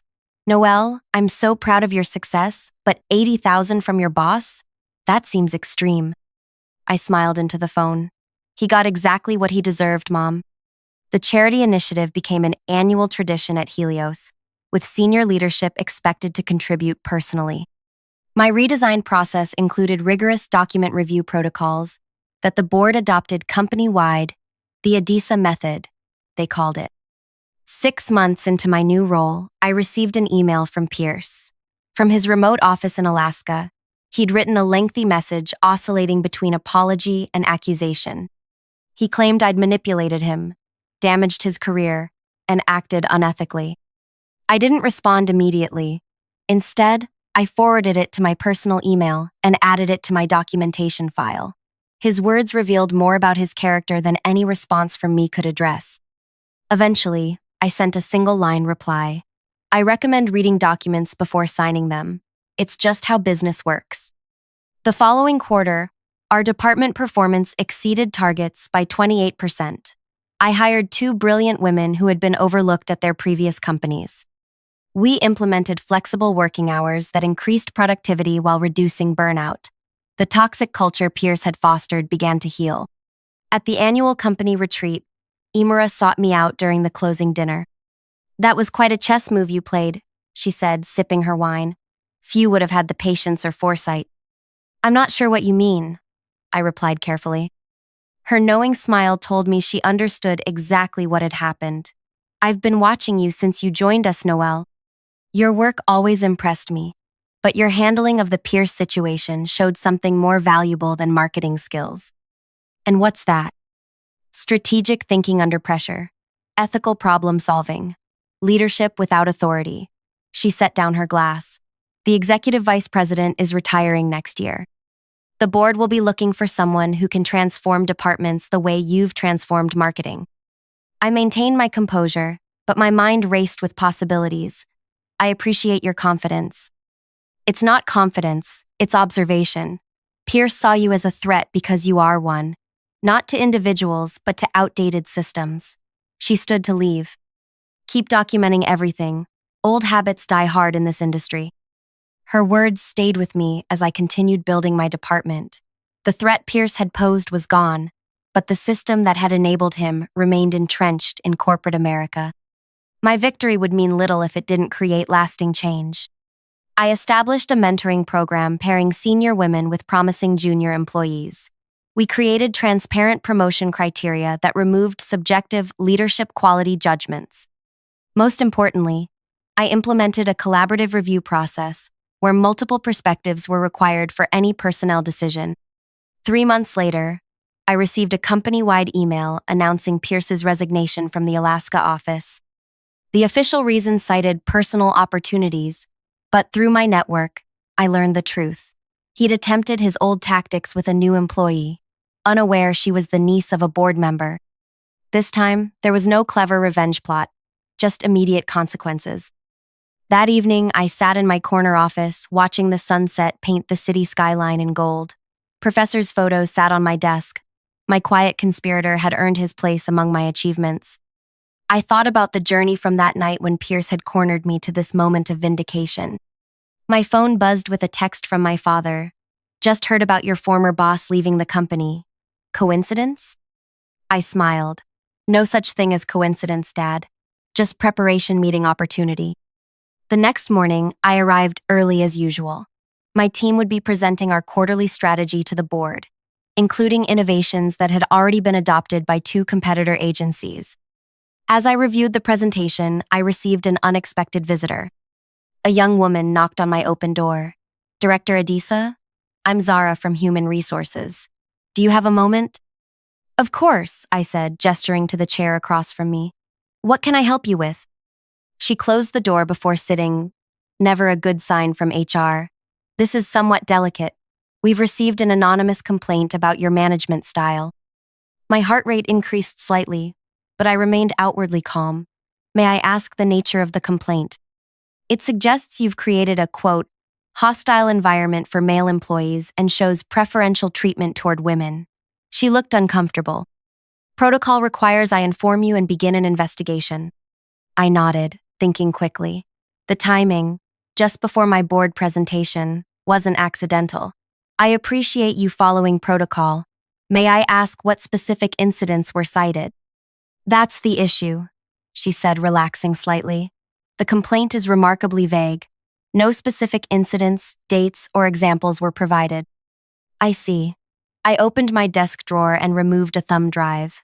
In that case, you might find this helpful. It contains documentation of every hiring decision, promotion, performance review, and team restructuring I've implemented, along with comparative data showing improved performance across gender lines.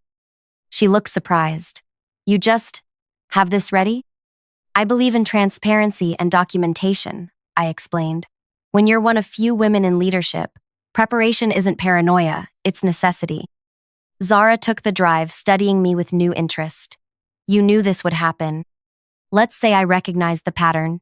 I smiled. My team is 48% men. Our promotion rate is balanced across genders, and our performance metrics are the highest in the company. The complaint isn't about facts, it's about perception. Human ended up dismissing the complaint within days. The anonymous source was never officially identified, but the investigation revealed connections to several of Pierce's former allies. Their attempt to undermine me had only strengthened my position and highlighted the effectiveness of my leadership approach. The board presentation went exceptionally well.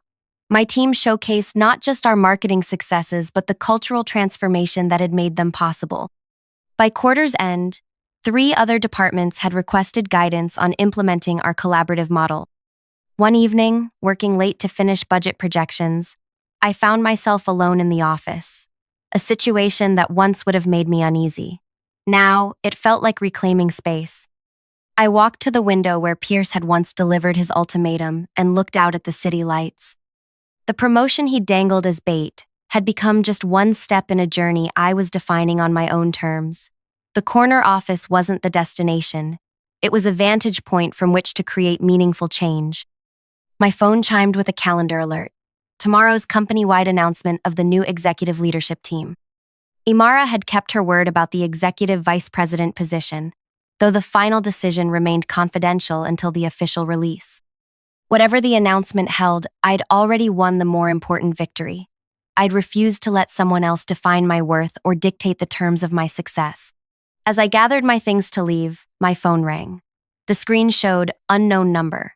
but something told me to answer. Noelle Adisa speaking. A familiar voice responded, "You've ruined me." Pierce, slurring slightly. "Are you happy now?" I sat down, suddenly alert. "Pierce, it's nearly midnight. This isn't appropriate." "Appropriate?"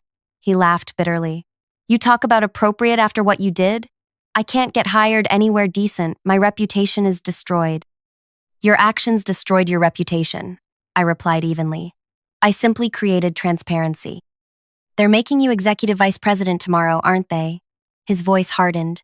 "I heard rumors. The golden girl who brought down the big bad wolf."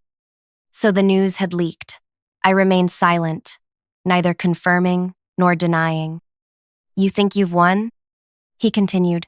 "But people like you don't last in this business. Too principled, too righteous." His words slurred together. "You'll see." "Pierce, I'm hanging up now. I suggest you get some help." "Wait!" His desperation was audible. "I need this job back. My wife left, taking the kids. I've got nothing." The revelation caught me off guard.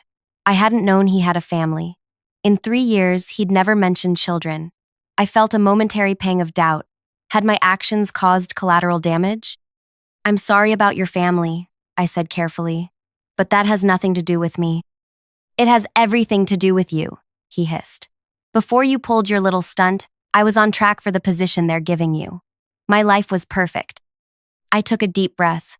"Your position was built on taking credit for other people's work and threatening women who wouldn't sleep with you. That's not success, it's exploitation." The line went quiet except for his breathing. "I didn't set out to ruin your life, Pierce. I set out to protect mine. The difference matters." I paused. "Goodbye." I hung up, hands steady despite the adrenaline coursing through me. I recorded the time and content of the call in my documentation file, a habit that had become second nature. The drive home gave me time to process. Pierce's call had been meant to shake my confidence before tomorrow's announcement, but it had the opposite effect. It confirmed I'd made the right choice in standing up not just for myself, but for everyone who'd suffered under his leadership.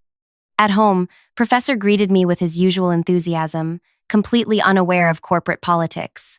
I fed him, then poured myself a glass of wine and called my mother. "It's late," she answered, concern in her voice. "Is everything all right?" "Everything's fine, Mom. I just wanted to hear your voice before tomorrow's big announcement." "The promotion? Your father and I have been crossing all our fingers." I smiled. "Thanks for always believing in me. There were times I wasn't sure I'd make it." "Noelle," she said, her accent strengthening as it always did during serious conversations. "You come from people who never had the luxury of giving up. Your grandfather walked across borders to build a life. Your grandmother taught herself to read at 30. This strength isn't new in you, it's inherited." Her words settled something within me. "I had a call from Pierce tonight." She went quiet. "What did he want?" "To make me doubt myself. To suggest I'd destroyed his life." "And did he succeed?" I considered the question. "No, but it reminded me that revenge wasn't my goal. Justice was." "There's a difference," she agreed. "One heals, the other poisons." We talked a while longer before saying goodnight. Sleep came easily despite the anticipation of tomorrow. For the first time in years, I felt completely aligned with my purpose. Morning arrived with perfect clarity. I chose my outfit carefully. A deep green dress that honored my Nigerian heritage without being flamboyant. Professional, powerful, unmistakably me. The company atrium was buzzing when I arrived. Clusters of employees speculated about the leadership announcement, their voices creating a nervous energy. I nodded greetings as I moved toward the front where the executive team was gathering. Imara caught my eye and gave a subtle nod. In her tailored suit and statement necklace, she embodied the leadership presence I aspired to, confident without arrogance, powerful without intimidation. The CEO, Darius Hamilton, stepped to the microphone precisely at 9 a.m. At 62, he maintained the commanding presence that had built Helios from a regional agency to an international powerhouse. "Good morning, everyone. Today marks an important transition for our company as we announce our new executive leadership team." He began with several expected promotions and transfers, each met with polite applause. Then he paused, scanning the crowd. For the position of Executive Vice President of Strategic Development, we sought someone who exemplifies not just business acumen, but the cultural values that will carry Helios into the future. My heart quickened. This individual has demonstrated exceptional leadership, innovation, and integrity.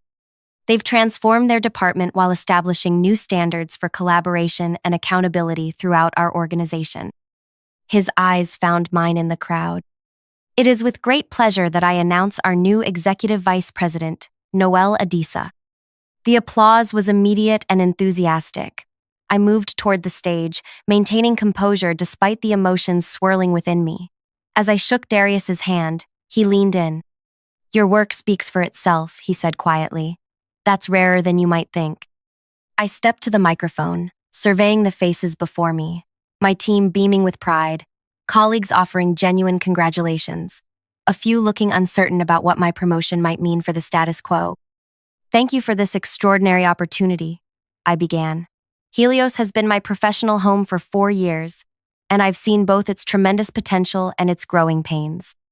I paused, choosing my next words carefully. Great companies aren't built on individual genius, but on collective excellence. My vision for Helios isn't about any single person's success. It's about creating systems where everyone can contribute their best work without barriers. I saw nods of agreement, particularly from women and younger employees. In my new role, I'll focus on 3 priorities: transparency in decision-making, equitable opportunity for advancement, and accountability at every level of leadership. These aren't just moral imperatives, they're business advantages in a changing marketplace. The speech continued for another few minutes, outlining specific initiatives and acknowledging the team that had supported my rise. When I finished, the applause felt different than before, not just congratulatory but affirming of the direction I'd proposed. As people dispersed to their departments, Imara approached with Darius. "Impressive speech," Darius said, "though some of the old guard might find your transparency agenda challenging." "Growth often is," I replied, "but I believe they'll adapt when they see the results." He studied me, then nodded. "That's why you got the position. You don't just identify problems, you solve them." He glanced at his watch. "Executive meeting in 30 minutes. Your first official act." After he walked away, Imara squeezed my arm. "He didn't mention that your appointment wasn't unanimous. 2 board members argued against rushing your promotion." "Let me guess. The same 2 who were Pierce's strongest advocates?" She nodded. "They'll come around or they won't. Either way, you've earned this." The executive meeting revealed the scope of my new responsibilities. I would oversee strategic planning across all departments, with direct authority over marketing, product development, and client relations. 5 directors would report to me, including 2 who had been with the company far longer. As the meeting concluded, Darius handed me a thick folder. "Your first challenge. The Westover account is threatening to leave after 15 years. Their CEO feels we're not innovative enough anymore." I accepted the folder, recognizing the test within the task. Westover was our oldest and most profitable client, representing nearly 20% of annual revenue. Losing them would be devastating. "When is their decision deadline?" I asked. 2 weeks. Their board votes on the 3rd Tuesday of the month. "I'll have a retention strategy by Friday," I promised. He raised an eyebrow. "That's ambitious." "So is becoming EVP at 32, I replied with a smile. That evening, I worked late in my new office, significantly larger than the corner office I'd coveted for so long. The Westover file revealed a client stuck in outdated marketing approaches despite a changing consumer base. Their reluctance to evolve wasn't a surprise. What surprised me was our agency's enabling of their stagnation. Around 9, a knock interrupted my analysis. Zara from HR stood in the doorway, holding a small gift bag. "Sorry to disturb you so late," she said. "I wanted to offer congratulations in person." "Thank you. Please come in." I gestured to the chair opposite my desk. She placed the bag on my desk. "Just a small token, a plant for your new office. They say it improves creativity." "That's thoughtful of you." I studied her, sensing there was more to this visit. "Is everything all right?" She hesitated. "I shouldn't be telling you this, but there's something you should know." She lowered her voice. Pierce has filed a wrongful termination lawsuit against the company. He's claiming gender discrimination. My expression must have revealed my surprise because she quickly added, "It's completely without merit, but he's found a lawyer willing to take the case on contingency." I see. I maintained my composure. Thank you for letting me know. There's more, she continued. He's specifically naming you as having orchestrated his removal. The complaint includes personal allegations. What kind of allegations? That you propositioned him and became vindictive when rejected. She looked uncomfortable. Like I said, it's meritless, but mud sticks, even when it's baseless. I finished her thought. She nodded. The legal team will handle it, but I thought you should prepare yourself. Office gossip travels fast. After she left, I sat with this new information. Pierce's phone call suddenly made more sense. He'd been fishing for a reaction he could use in his lawsuit. I was grateful I'd kept my composure. I sent a detailed email to the legal department, attaching my documentation of Pierce's behavior and the events leading to his transfer. Then I returned to the Westover problem, refusing to let Pierce's desperate tactics distract me from my responsibilities. By morning, I had the outline of a strategy that would not only retain Westover, but transform our relationship with them. I assembled a team including veterans who understood the client's history and newer employees with fresh perspectives. Together, we crafted a presentation that acknowledged Westover's traditional strengths while charting a path toward digital evolution. The lawsuit news broke 2 days later. As predicted, it sparked hallway whispers and speculative glances. I addressed it directly in my department meeting. "You've likely heard about the lawsuit filed by a former employee," I said calmly. "While I can't discuss specifics during legal proceedings, I want you to know that the company is fully supporting me, and I remain focused on our work." I paused, looking around the room. Allegations are easy to make. Excellence is harder to maintain. I'm choosing to concentrate on the latter. The room relaxed visibly. My transparency had diffused the tension better than any denial could have. The Westover presentation was scheduled for the following Monday. Their entire executive team would attend, along with Darius and key Helios leaders. The stakes couldn't have been higher for my first major initiative as EVP. Sunday night, as I reviewed my notes for the final time, my phone rang. Unknown number again. Noelle Adisa speaking. "You think you're untouchable now, don't you?" Pierce's voice, steadier than before. "Executive Vice President. Impressive title." "Pierce, I'm not having this conversation. Especially not while you're suing the company." "The lawsuit is just leverage," he said, his tone calculating. "What I really want is reinstatement, with appropriate compensation for damages, of course." "That's not my decision to make," I replied, recording the call on my second phone. "You should speak to legal counsel. Don't play naive. You've got Darius wrapped around your finger. One word from you and I could be back." "Why would I do that?" He laughed softly. "Because I've got nothing to lose now. Those personal allegations in the lawsuit? Just the beginning. I've collected quite a file on you over the years. Photos, conversations, text messages that could be reinterpreted. You're threatening me with fabricated evidence?" I kept my voice neutral, conscious of creating a record. "I'm offering you a way to protect your spotless reputation. All you have to do is tell Darius you believe in second chances, that you've reflected on the situation and think my punishment was excessive." "That would be a lie," I said simply. "Sometimes a small lie prevents bigger damage. Think about it, Noelle. You've got the Westover presentation tomorrow. Would be a shame if you were distracted by a media scandal."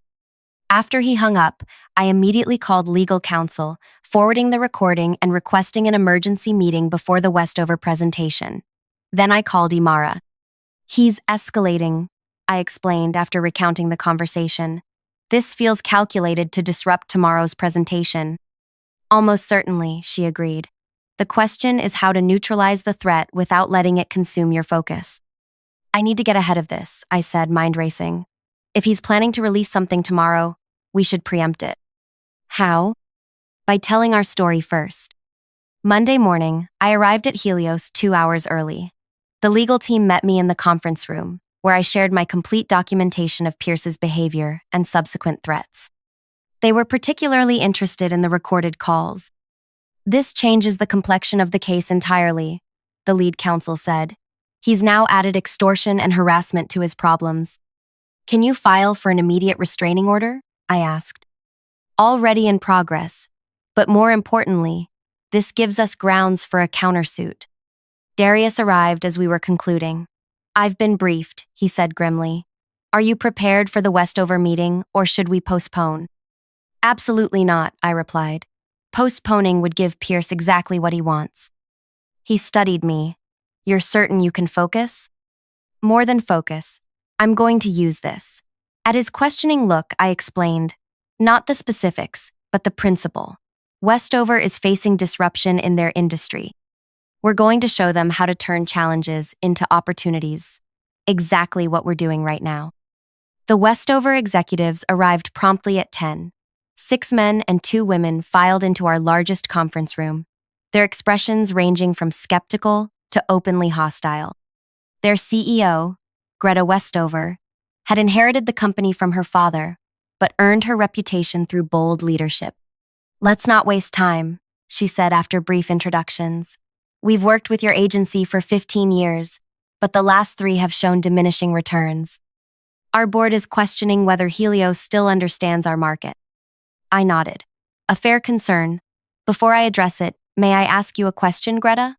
When you took over Westover from your father, what was the most valuable asset you inherited?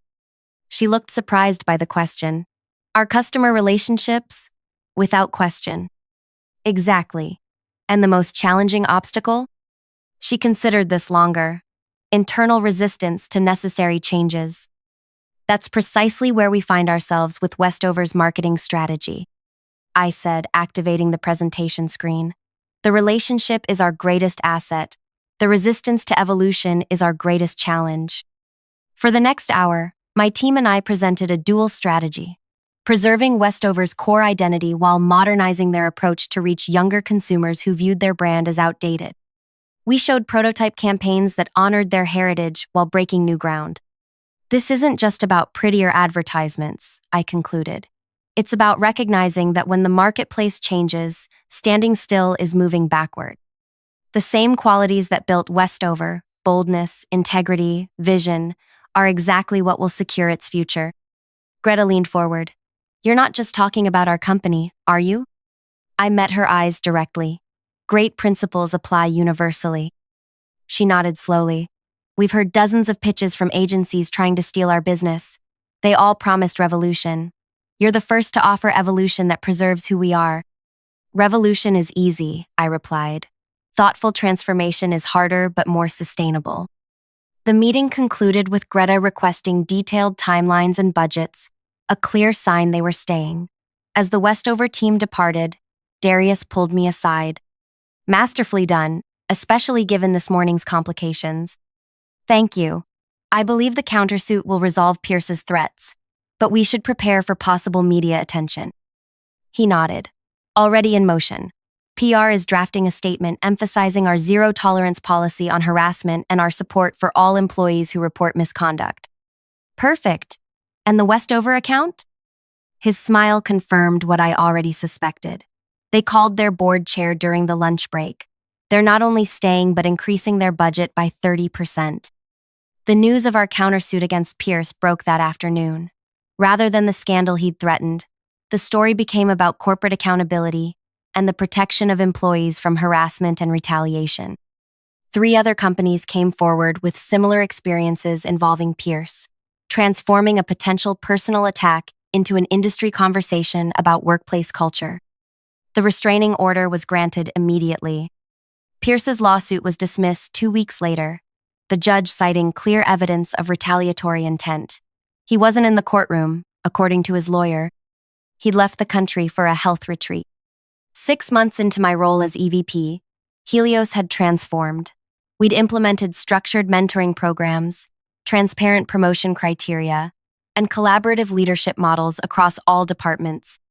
Employee satisfaction scores reached their highest levels in company history, and our client retention rate exceeded 95%. I still worked late sometimes, but now it was by choice rather than necessity. My expanded team included people who'd been overlooked in the previous regime. Not just women, but anyone whose talents had been undervalued in a system that rewarded conformity over contribution. One evening, as I prepared to leave, Imara stopped by my office. "The board meeting went well," she said, settling into a chair. "Your strategic plan was approved unanimously. Even by my former skeptics?" She smiled. "Especially by them. Profit speaks a language everyone understands." I gathered my belongings, feeling a sense of completion. "Have you heard anything about Pierce?" "Last I heard, he's teaching at a small business college in Europe. Apparently he presents himself as an expert in American corporate culture." She shook her head. "Some people never learn." "Or they learn the wrong lessons," I added. As we walked toward the elevator, she asked, "Do you ever regret how things unfolded? The charity strategy was brilliant, but created lasting consequences for him." I considered the question carefully. I regret that it was necessary. I regret that formal complaints weren't taken seriously enough to prevent the situation. But I don't regret protecting myself and others from someone who abused his power. She nodded. "The system protected him until you created a situation where it couldn't." "The system is changing," I said as the elevator arrived. "Slowly, but it's changing." 1 year to the day after Pierce cornered me with his ultimatum, I stood in the same spot, looking out at the city lights. The office had long since emptied, leaving me alone with my thoughts. I'd accomplished more than I'd imagined possible. My promotion had opened doors not just for me, but for others who deserved recognition. The toxic culture that had protected predators like Pierce was being dismantled, replaced by something more equitable and ultimately more productive. My phone buzzed with a text from my father. "Congratulations on your 1-year anniversary as EVP. We couldn't be prouder." I smiled, typing back, "Thanks, Dad. Still more work to do." His response came quickly. "Always is. That's how you know it matters." As I turned to leave, I noticed a small envelope on my desk that hadn't been there earlier. Inside was a simple card with no signature, just a message. "Thank you for showing me what leadership really means." I recognized the handwriting, a junior analyst who'd recently been promoted after implementing a revolutionary data analysis system. She'd faced resistance similar to what I'd experienced, and I'd mentored her through the challenges. The card joined others in my desk drawer, notes from team members whose careers had flourished in the new environment, messages from clients impressed by our collaborative approach, even a handwritten note from Greta Westover acknowledging how our partnership had helped revitalize her company. These weren't just professional accomplishments. They were proof that standing up for yourself could create ripples that benefited others. My confrontation with Pierce hadn't just been about personal justice. It had catalyzed institutional change. As I walked to the elevator, I remembered that night 1 year ago, the fear, the anger, the determination that had fueled my response. I'd transformed those emotions into action, not just surviving a toxic situation, but creating something better in its place. The company I'd fought to stay in was now the company I was proud to lead. If you've ever faced workplace harassment or felt trapped by someone else's abuse of power, remember, your worth isn't determined by their treatment of you. Your strength comes not just from enduring difficult situations, but from transforming them. My story isn't just about revenge, it's about reclaiming power and using it to create positive change. If you found value in hearing it, please like and subscribe to ensure you don't miss our future stories of transformation and justice. Share this with someone who might need to hear that standing up for yourself isn't just possible, it's necessary. Because sometimes, the most powerful response to, "Your promotion depends on how nice you are to me tonight," is creating a world where no one can ever say those words again. I stared at the elegant place card, certain I'd misread it. The calligraphy was beautiful, but the words were unmistakable. Clueless spouse handler. My fingers trembled as I set it back on the pristine white tablecloth.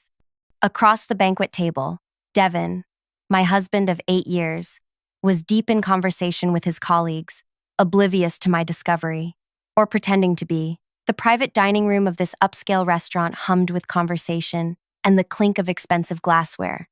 Everyone was dressed impeccably for this quarterly team dinner, celebrating another successful financial period. Anise, Devin's boss, caught my eye from 3 seats away. Her lips curled into something between a smile and a sneer as she raised her phone and snapped a photo of my face. The flash momentarily blinded me, capturing what must have been my perfect look of confusion and hurt. "She's just here for the free meal?"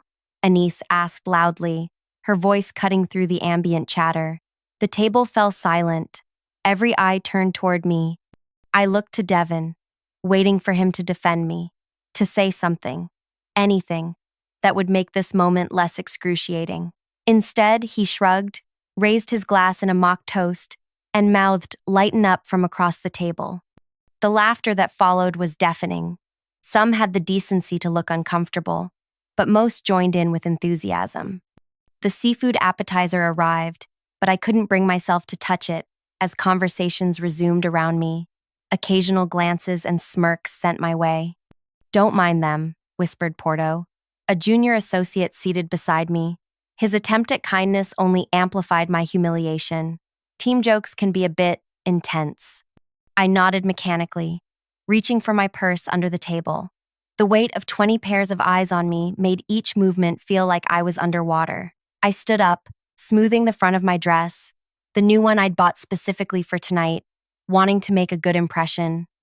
"Excuse me," I managed to say, though I'm not sure anyone besides Porto heard me. As I headed for the door, the company's CEO entered, nodding politely as we passed. I recognized him from company photos, though we'd never been introduced. He was older than most of the team, with alert eyes that seemed to take in everything at once. I hesitated, then leaned close to his ear. "I'd review those client contracts if I were you," I whispered, "especially the authentication protocols on the Asian market deals." His smile faded as understanding dawned in his eyes. Before he could respond, I continued toward the exit, my heels clicking against the hardwood floor. Outside, the cool night air hit my flushed face. I gulped it in, fighting back tears that threatened to spill over. "Not here. Not now." The valet approached, but I waved him off, choosing to walk instead. I needed to clear my head. 6 blocks later, I stopped at a small park bench and finally allowed myself to feel the full impact of what had just happened. It wasn't just the humiliating place card or Anise's cruelty. It was Devin's betrayal, his willingness to sacrifice my dignity for his professional standing. My phone buzzed with texts from him. "Where are you? You're overreacting. Come back. Everyone's asking about you." I turned off my phone and watched the city lights shimmer on the river.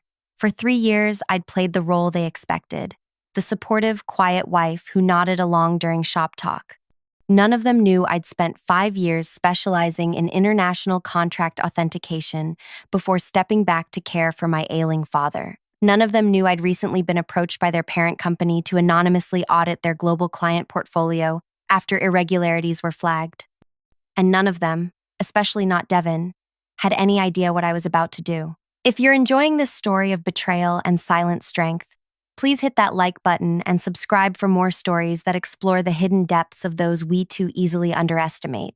Comment below if you've ever been in a situation where someone completely misjudged what you're capable of. I read every comment. My name is Thea Vance, and until tonight, I'd been living a life of careful compromise.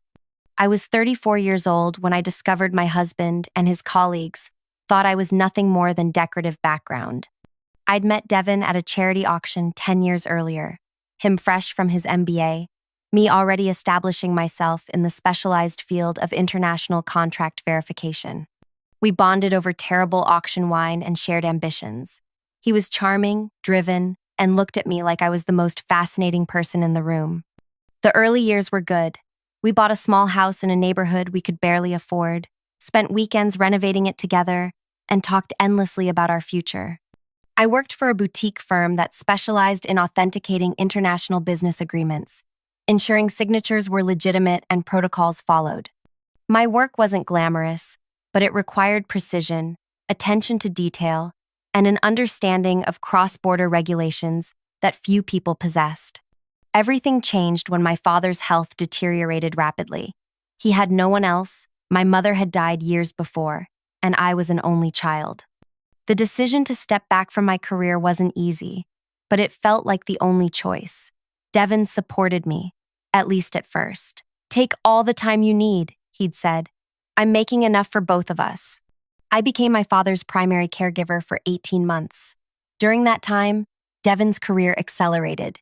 He joined a prestigious firm with global reach and quickly became the rising star of their international contracts division.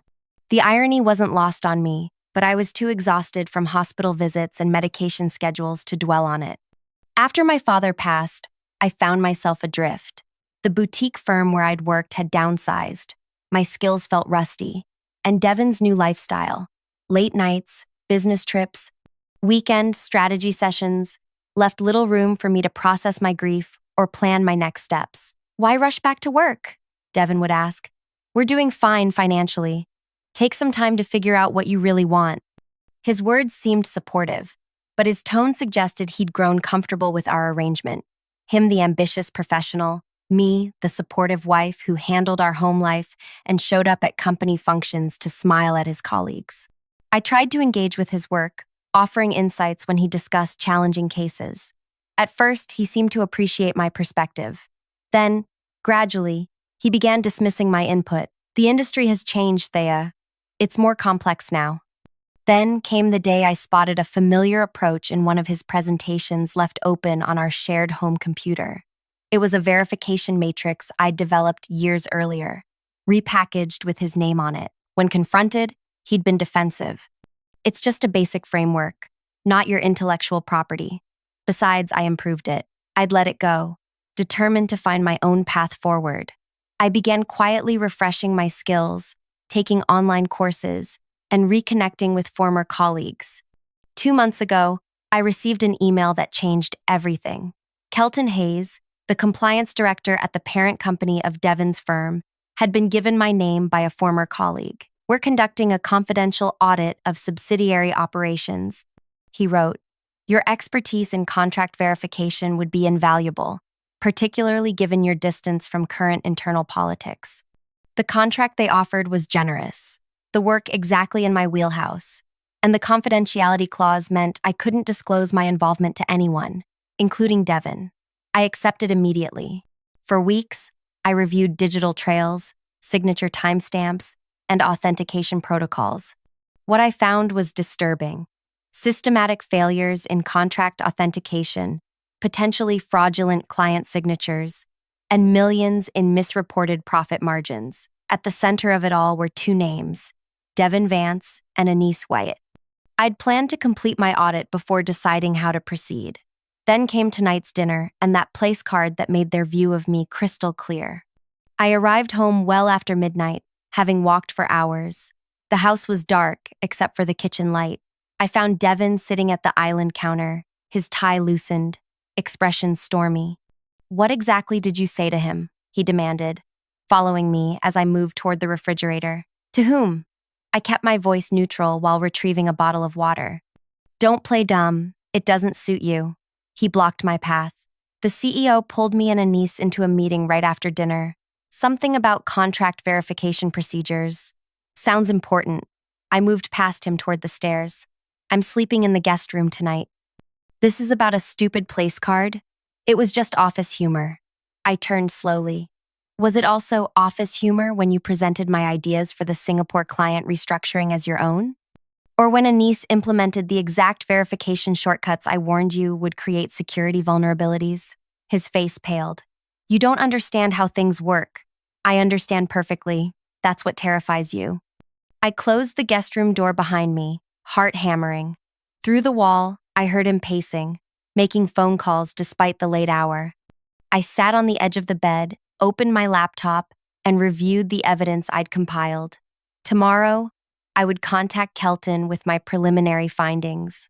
Morning came with the sound of Devin leaving early, the front door closing with unusual force.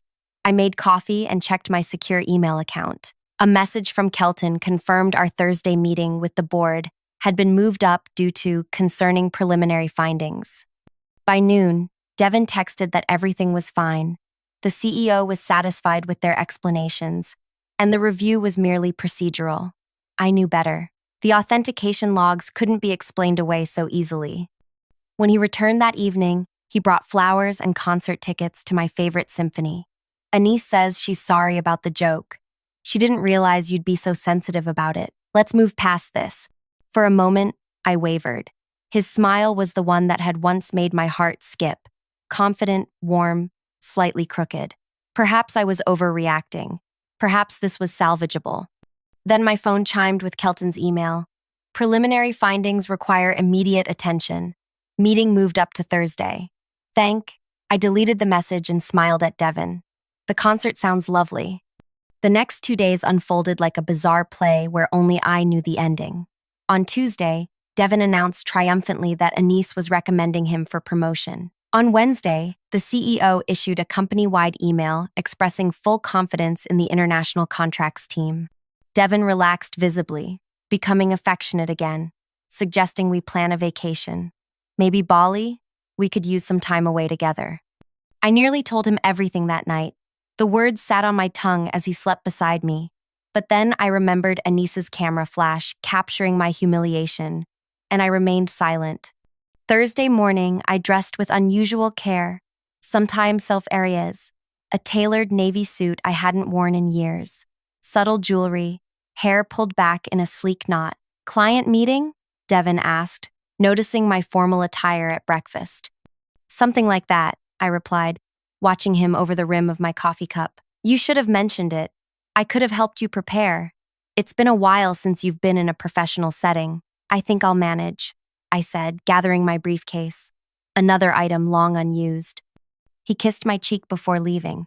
Good luck, whatever it is. Call me after? I definitely will, I promised. I arrived at the parent company headquarters 20 minutes before the scheduled board meeting. The towering glass building reflected the morning sun, momentarily blinding me as I approached the entrance. The security guard checked my ID against his list and directed me to the executive floor. The receptionist's eyes widened slightly when I gave my name. Ms. Vance? You're our 9 o'clock?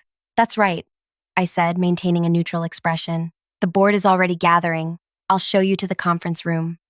We walked down a corridor lined with portraits of company founders and past achievements. Through glass walls, I could see clusters of employees in animated discussion, completely unaware of how their workday was about to be disrupted. The conference room door opened to reveal Kelton Hayes rising from his seat to greet me. Behind him sat the CEO I'd whispered to at the dinner, along with 7 other board members I recognized from my research.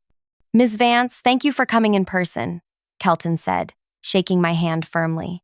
Your preliminary report was concerning, to say the least. The CEO studied me with newfound respect and what might have been a trace of embarrassment. Ms. Vance and I had a brief encounter at a team dinner recently, he explained to the others, though I wasn't aware of her role at the time. Please, have a seat. The board chair, Evelina Merritt, gestured to an empty chair. We've reviewed your initial findings and have some questions before the division representatives arrive. For 15 minutes, I walked them through the most glaring issues I'd discovered. Authentication protocols ignored, digital signatures created sequentially, despite supposedly coming from different clients across 5 countries, profit margins, misreported by significant percentages. And you're certain these discrepancies aren't simply administrative oversights? Asked a skeptical board member. The pattern is too consistent, I replied, pulling up a timeline on the projection screen. Here you can see that immediately after each legitimate client meeting, a series of document alterations occurred from the same IP address, followed by financial adjustments that always benefited the same cost centers. The door opened, and my stomach tightened as Devin entered, followed closely by Anise. Their confident expressions froze when they saw me sitting at the board table. What is this? Anise demanded, her eyes darting between me and the board members. Why is she here? Devin stared at me, confusion morphing into dawning horror. Thea. Mr. Vance, Ms. Wett, please take a seat, Evelina said crisply. Ms. Vance is the independent auditor who has been reviewing your division's international contracts. That's impossible, Anise laughed, though the sound held no humor. She's a housewife. She has no qualifications. Actually, Kelton interrupted, Ms. Vance has extensive experience in international contract verification. Her credentials were thoroughly vetted before her engagement. I opened my presentation as Devin and Anise reluctantly took seats across from me. My audit revealed systematic authentication failures in 73% of reviewed contracts. I began, my voice steady despite the adrenaline coursing through me. Client signatures were digitally generated using stolen credentials rather than properly executed through secure channels. I displayed a series of contract pages on the screen. The authentication timestamps show these signatures were created sequentially from the same device, despite supposedly being signed by clients in 5 different countries within minutes of each other. Anise's face had drained of color. "This is absurd. These are technical glitches in the recording system." The board chair silenced her with a raised hand. "Please continue, Ms. Vance." The audit also identified discrepancies between profit margins disclosed to clients versus reported internally, totaling approximately $32 million over the past 18 months. I clicked to the next slide showing the financial analysis. These funds were diverted through a complex series of internal transfers that ultimately benefited 2 primary accounts. Devin leaned forward, his voice low and dangerous. "Thea, what are you doing?" I met his gaze directly. "My job." The next hour unfolded like a carefully choreographed dance. I presented evidence.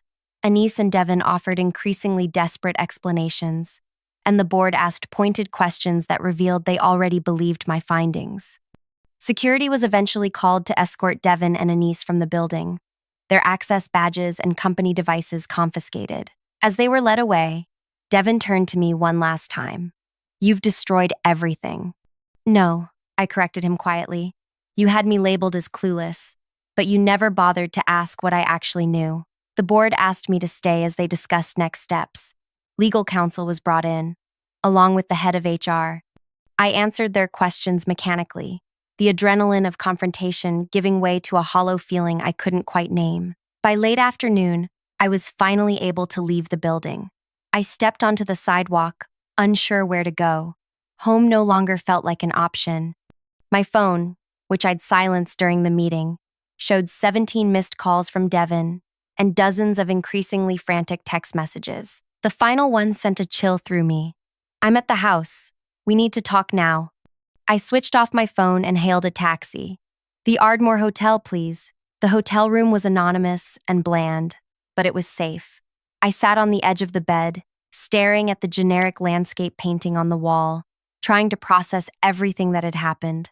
My carefully constructed plan had worked perfectly, yet I felt no triumph, only exhaustion. A knock at the door startled me.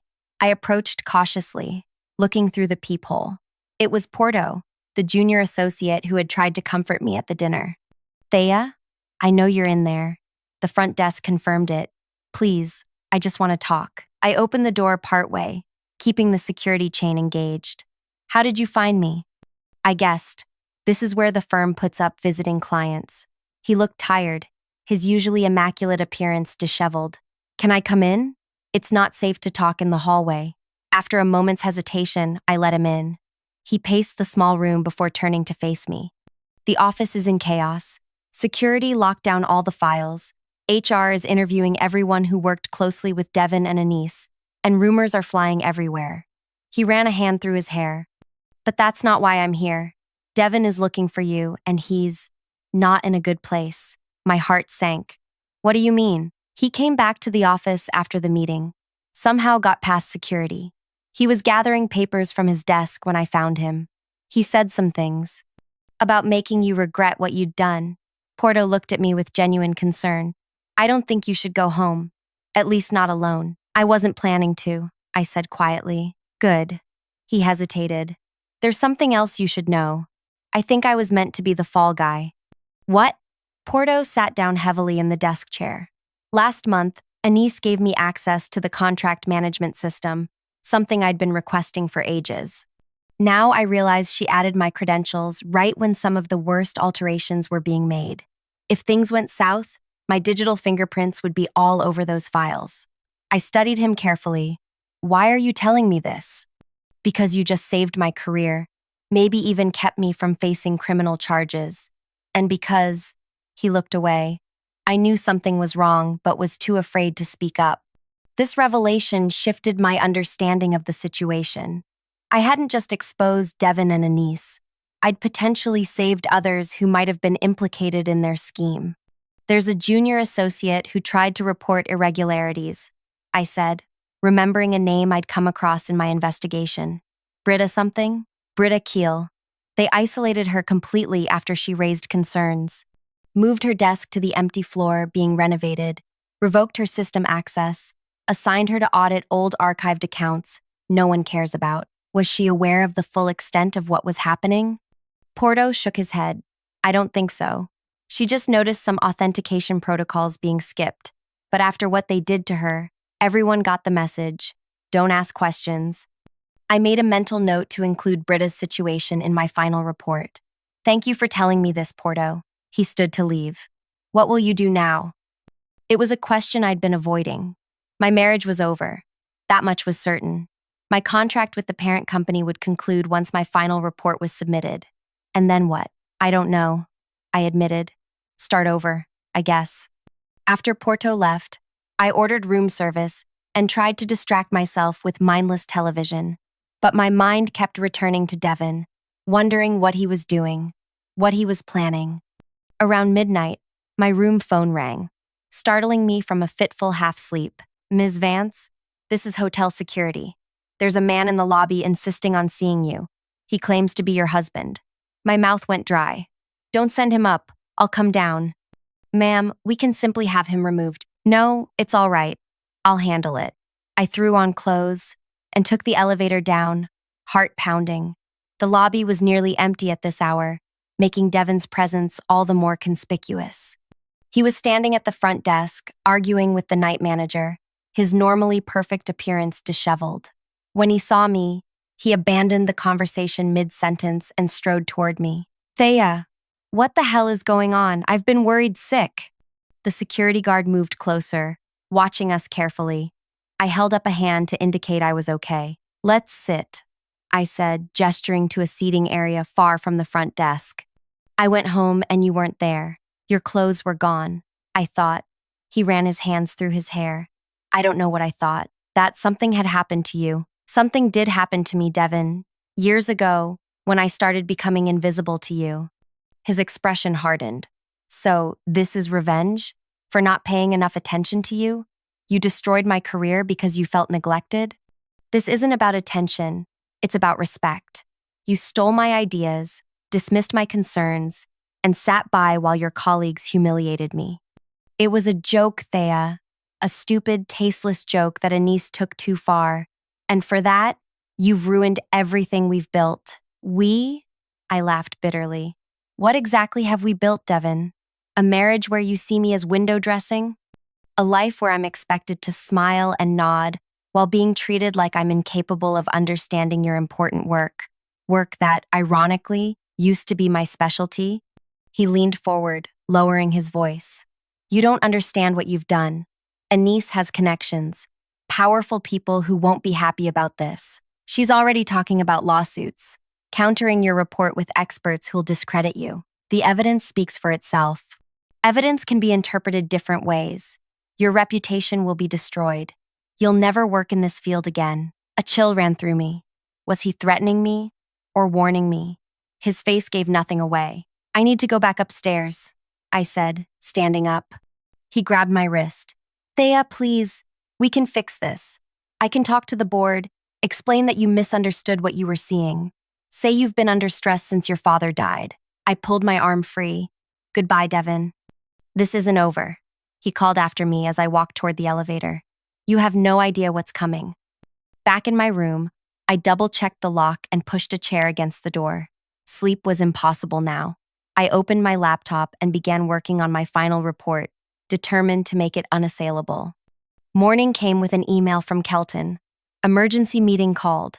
Board wants to discuss settlement options presented by Wet's attorney. Your presence requested at 11 a.m. My stomach dropped. Were they already backing down? I showered and dressed quickly, stopping at a cafe across from headquarters for coffee and to gather my thoughts. As I stirred my latte, a shadow fell across my table. I looked up to find Britta Keel standing there, clutching her own coffee cup. Ms. Vance? I'm Britta. Porto told me I might find you here. She was younger than I expected, probably mid-20s, with a nervous energy that made her seem perpetually on the verge of flight. "Please, join me," I said, gesturing to the empty chair. She sat, glancing around as if worried about being seen. "I wanted to thank you.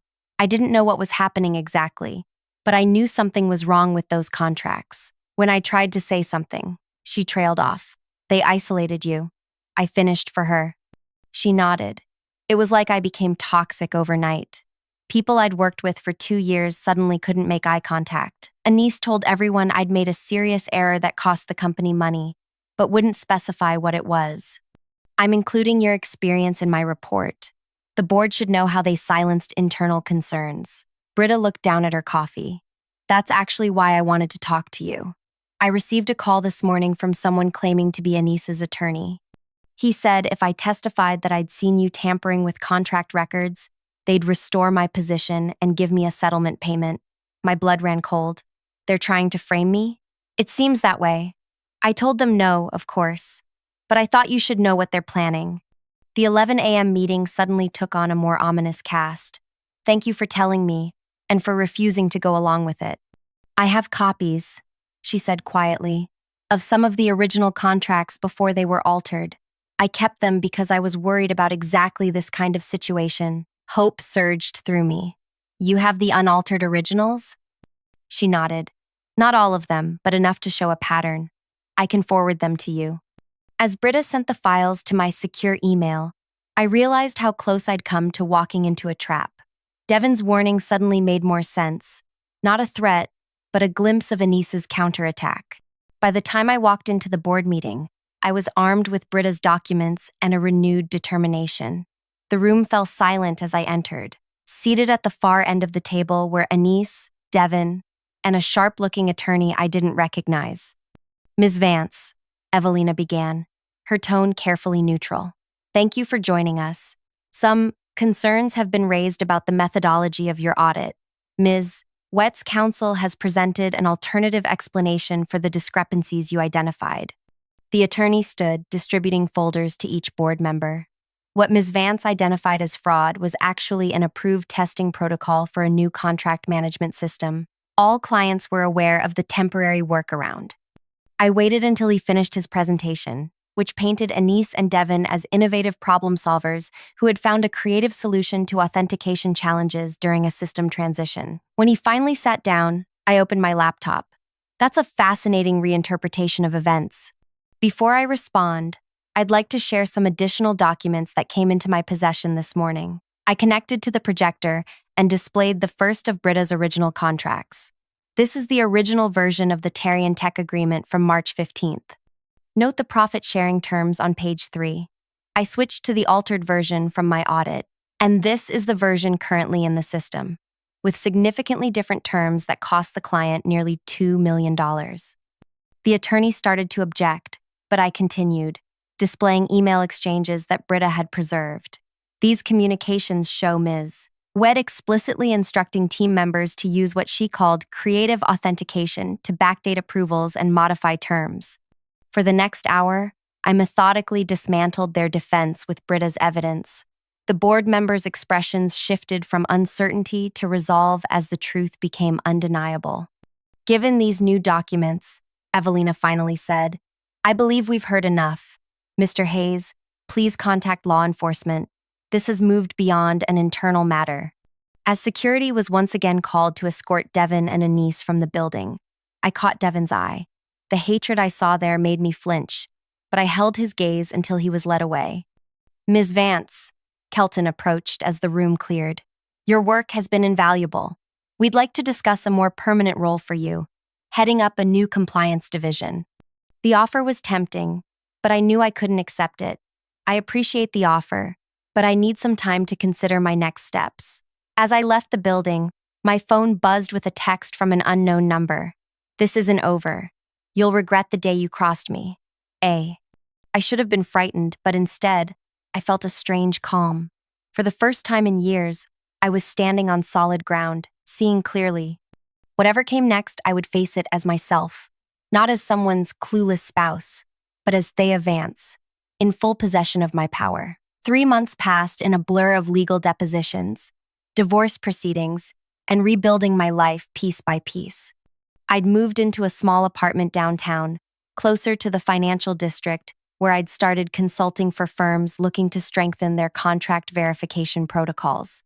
Word had spread about my role in exposing the fraud, bringing clients who valued integrity over flashy presentations. The criminal investigation into Devin and Anise proceeded methodically. Both had been charged with fraud, though they remained free on bail, pending trial. The threatening text messages had continued for weeks before suddenly stopping, which worried me more than their presence. They've retained Marlo Jennings, my attorney Paz, informed me during one of our regular update calls. Marlo was a defense attorney known for aggressive tactics and theatrical courtroom performances. They're building a defense that used doctored evidence to frame them out of jealousy over Devin's relationship with Anise. Their relationship? I repeated, feeling as though I'd missed something obvious. Paz was silent for a moment. You didn't know? Know what, exactly? Thea. The prosecution has evidence suggesting Devin and Anise have been involved romantically for at least 2 years. The revelation shouldn't have hurt, Wengri. Our marriage had been effectively over long before I discovered the fraud, but it did. Not because I still loved Devin, but because it confirmed how completely I'd been deceived. Will that affect the case against them? I asked, pushing personal feelings aside. Actually, it strengthens the prosecution's case, shows motive for their collusion. Paz paused. But it might complicate your divorce. Devin's trying to claim you manufactured the fraud allegations to punish him for the affair. I laughed bitterly. Of course he is. That evening, I found myself staring at the business card Kelton had given me when I declined the compliance director position.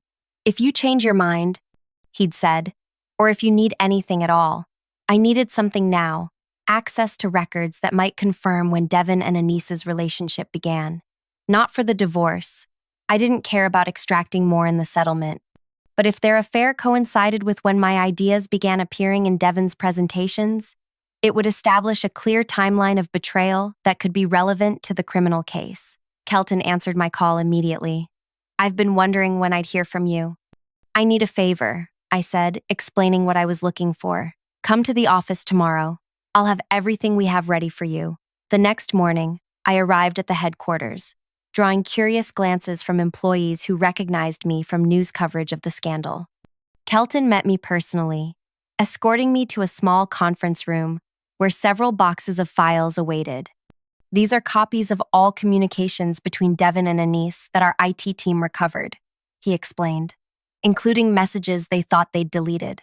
Take all the time you need.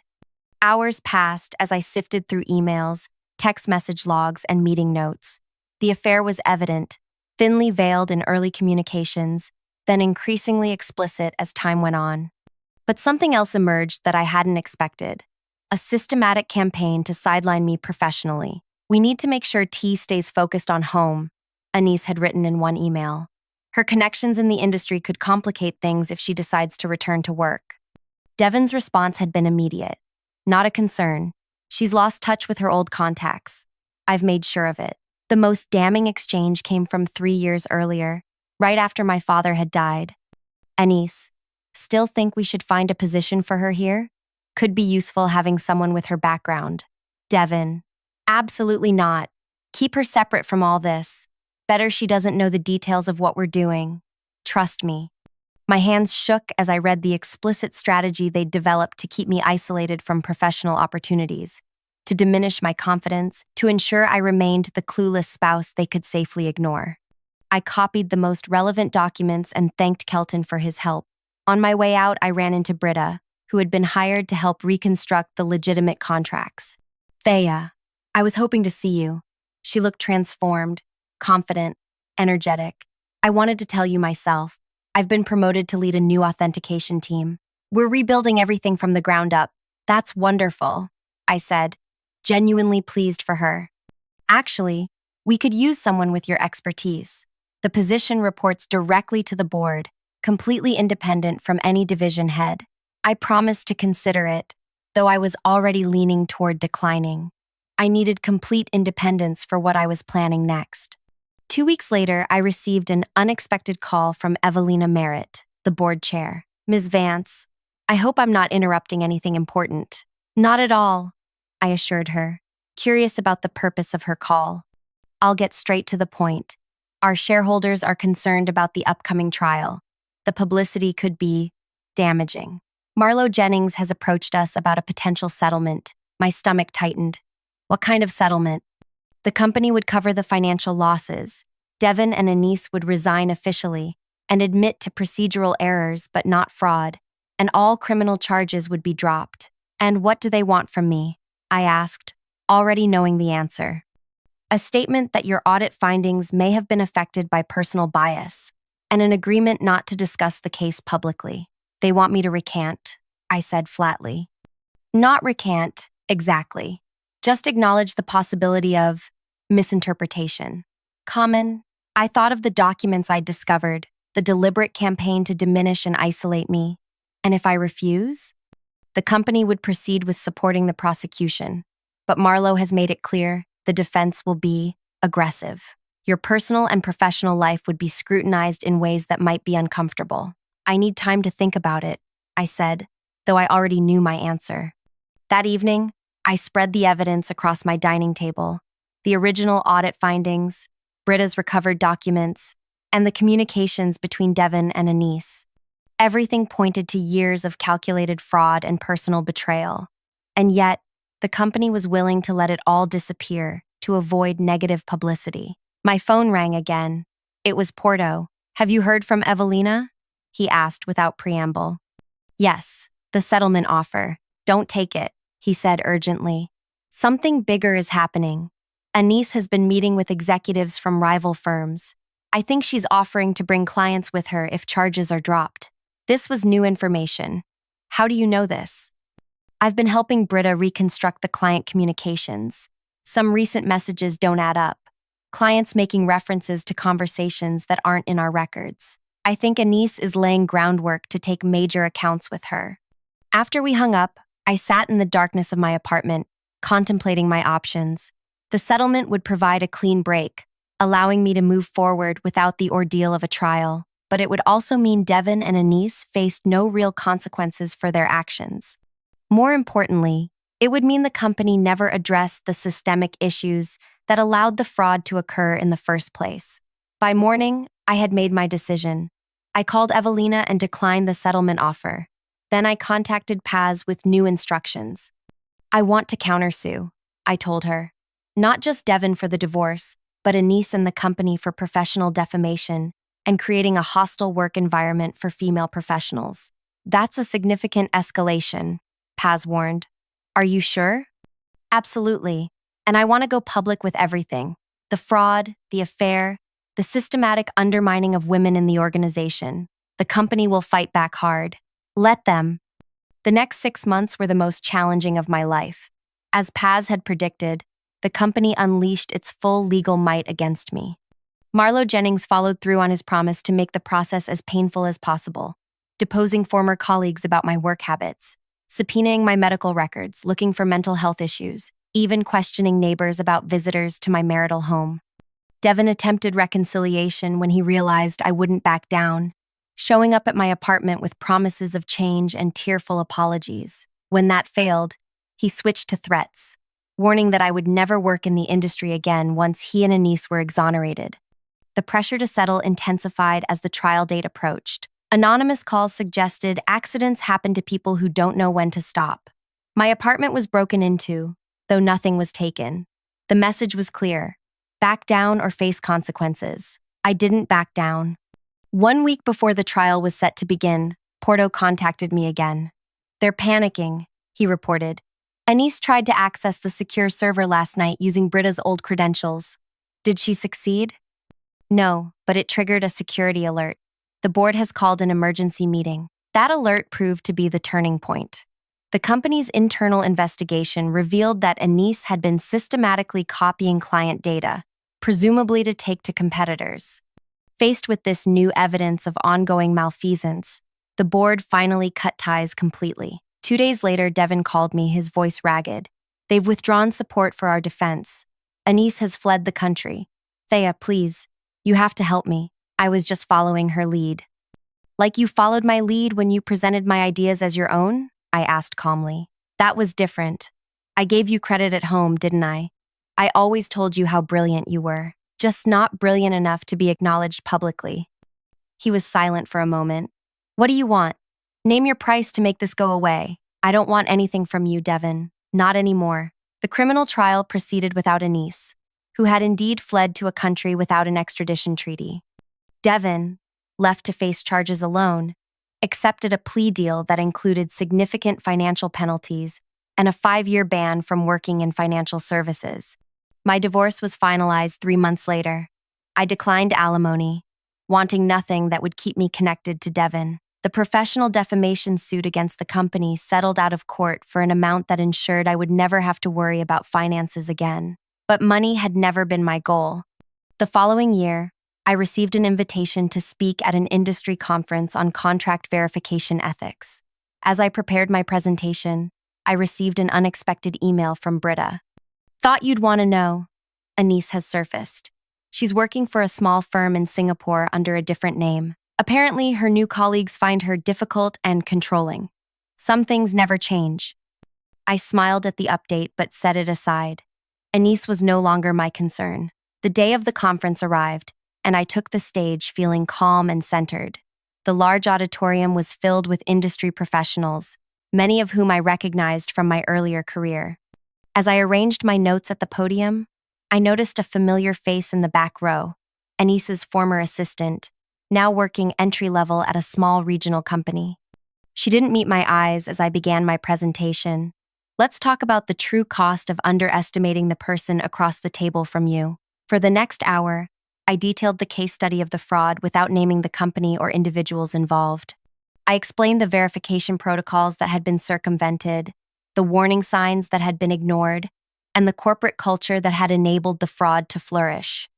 The greatest asset in contract verification isn't software or systems, I concluded. It's people who feel empowered to speak up when something doesn't look right. The applause was gratifying, but the real satisfaction came after, when a group of young professionals, mostly women, approached me with questions and requests for mentorship. As the crowd thinned, I noticed Anise's former assistant hovering nearby. When we were finally alone, she approached hesitantly. I wanted to apologize, she said quietly. I knew what they were doing to you. The place card at the dinner. That was my handwriting. Anise made me do it. I studied her face, seeing the genuine remorse there. Why are you telling me this now? Because I'm trying to rebuild my career after everything fell apart, and I keep running into your name. Everyone respects you now. I just wanted you to know I regret my part in it all. I considered her for a moment. What's your name? Mira. Well, Mira, here's what I've learned. We all make choices based on the information and courage we have at the time. The question is what we do afterward. She nodded uncertainly. So, you don't hate me? No, but I do have a proposition for you. 2 years after the conference, I stood in the lobby of my new firm, Vantage Point Verification, watching as clients moved through the reception area. We had grown rapidly, building a reputation for thoroughness and integrity in contract authentication. Britta had joined me as a partner, bringing her technical expertise and unwavering ethical standards. Porto had come aboard 6 months later, heading our client relations department.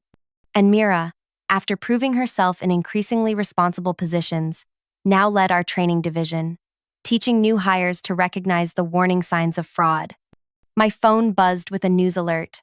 Former financial executive Devin Vance petitions for early end to industry ban. Request denied. I closed the notification without emotion. Devin's career trajectory was no longer my concern, just as Anise's new identity in Singapore meant nothing to me now. My revenge hadn't been the public humiliation I'd once envisioned in the dark hours after that dinner. It hadn't been the criminal charges or financial penalties, though those were justified. It hadn't even been the divorce that freed me from a marriage built on deception. My revenge was this. I had reclaimed my expertise, my confidence, and my voice. I had built something valuable from the ashes of betrayal, and I had created a space where others like Britta could thrive without being diminished or silenced. Most satisfying of all, I had transformed the very industry that had once been weaponized against me. Our firm's client list now included the parent company that had employed Devin and Anise, along with most of their competitors. Our verification protocols had become the industry standard, and our training program was mandatory for certification. Every contract in the financial sector now passed through systems I had designed or approved. Every verification specialist was trained according to ethics guidelines I had helped establish. And every fraudulent scheme, like the one Devin and Anise had perpetrated, was now exponentially harder to execute. I stepped into the conference room where our newest clients waited, representatives from the global firm where Anise had reportedly landed after her time in Singapore. They had no idea of my history with their new executive, nor did they need to know. "Good morning," I said, taking my seat at the head of the table. "Let's talk about how we can help secure your verification protocols." They listened attentively as I outlined our approach, nodding with respect at each point. No one interrupted. No one questioned my expertise. No one treated me as anything less than the authority I had become. That was the revenge I had crafted, not a moment of triumph or humiliation, but a complete recalibration of power. I had transformed myself from the clueless spouse handler into the industry leader whose approval they now eagerly sought. As the meeting concluded and handshakes were exchanged, I caught a glimpse of my reflection in the glass wall, confident, composed, completely in command. I barely recognized the woman who had once stood frozen with humiliation at a team dinner, staring at a cruel place card. That woman was gone, replaced by someone who understood her true worth, and that, I realized as I walked back to my office, was the most satisfying revenge of all. If this story resonated with you, please hit that like button and subscribe for more narratives about reclaiming your power. Have you ever been underestimated, only to prove everyone wrong? Share your experience in the comments. I'd love to hear how you turn the tables.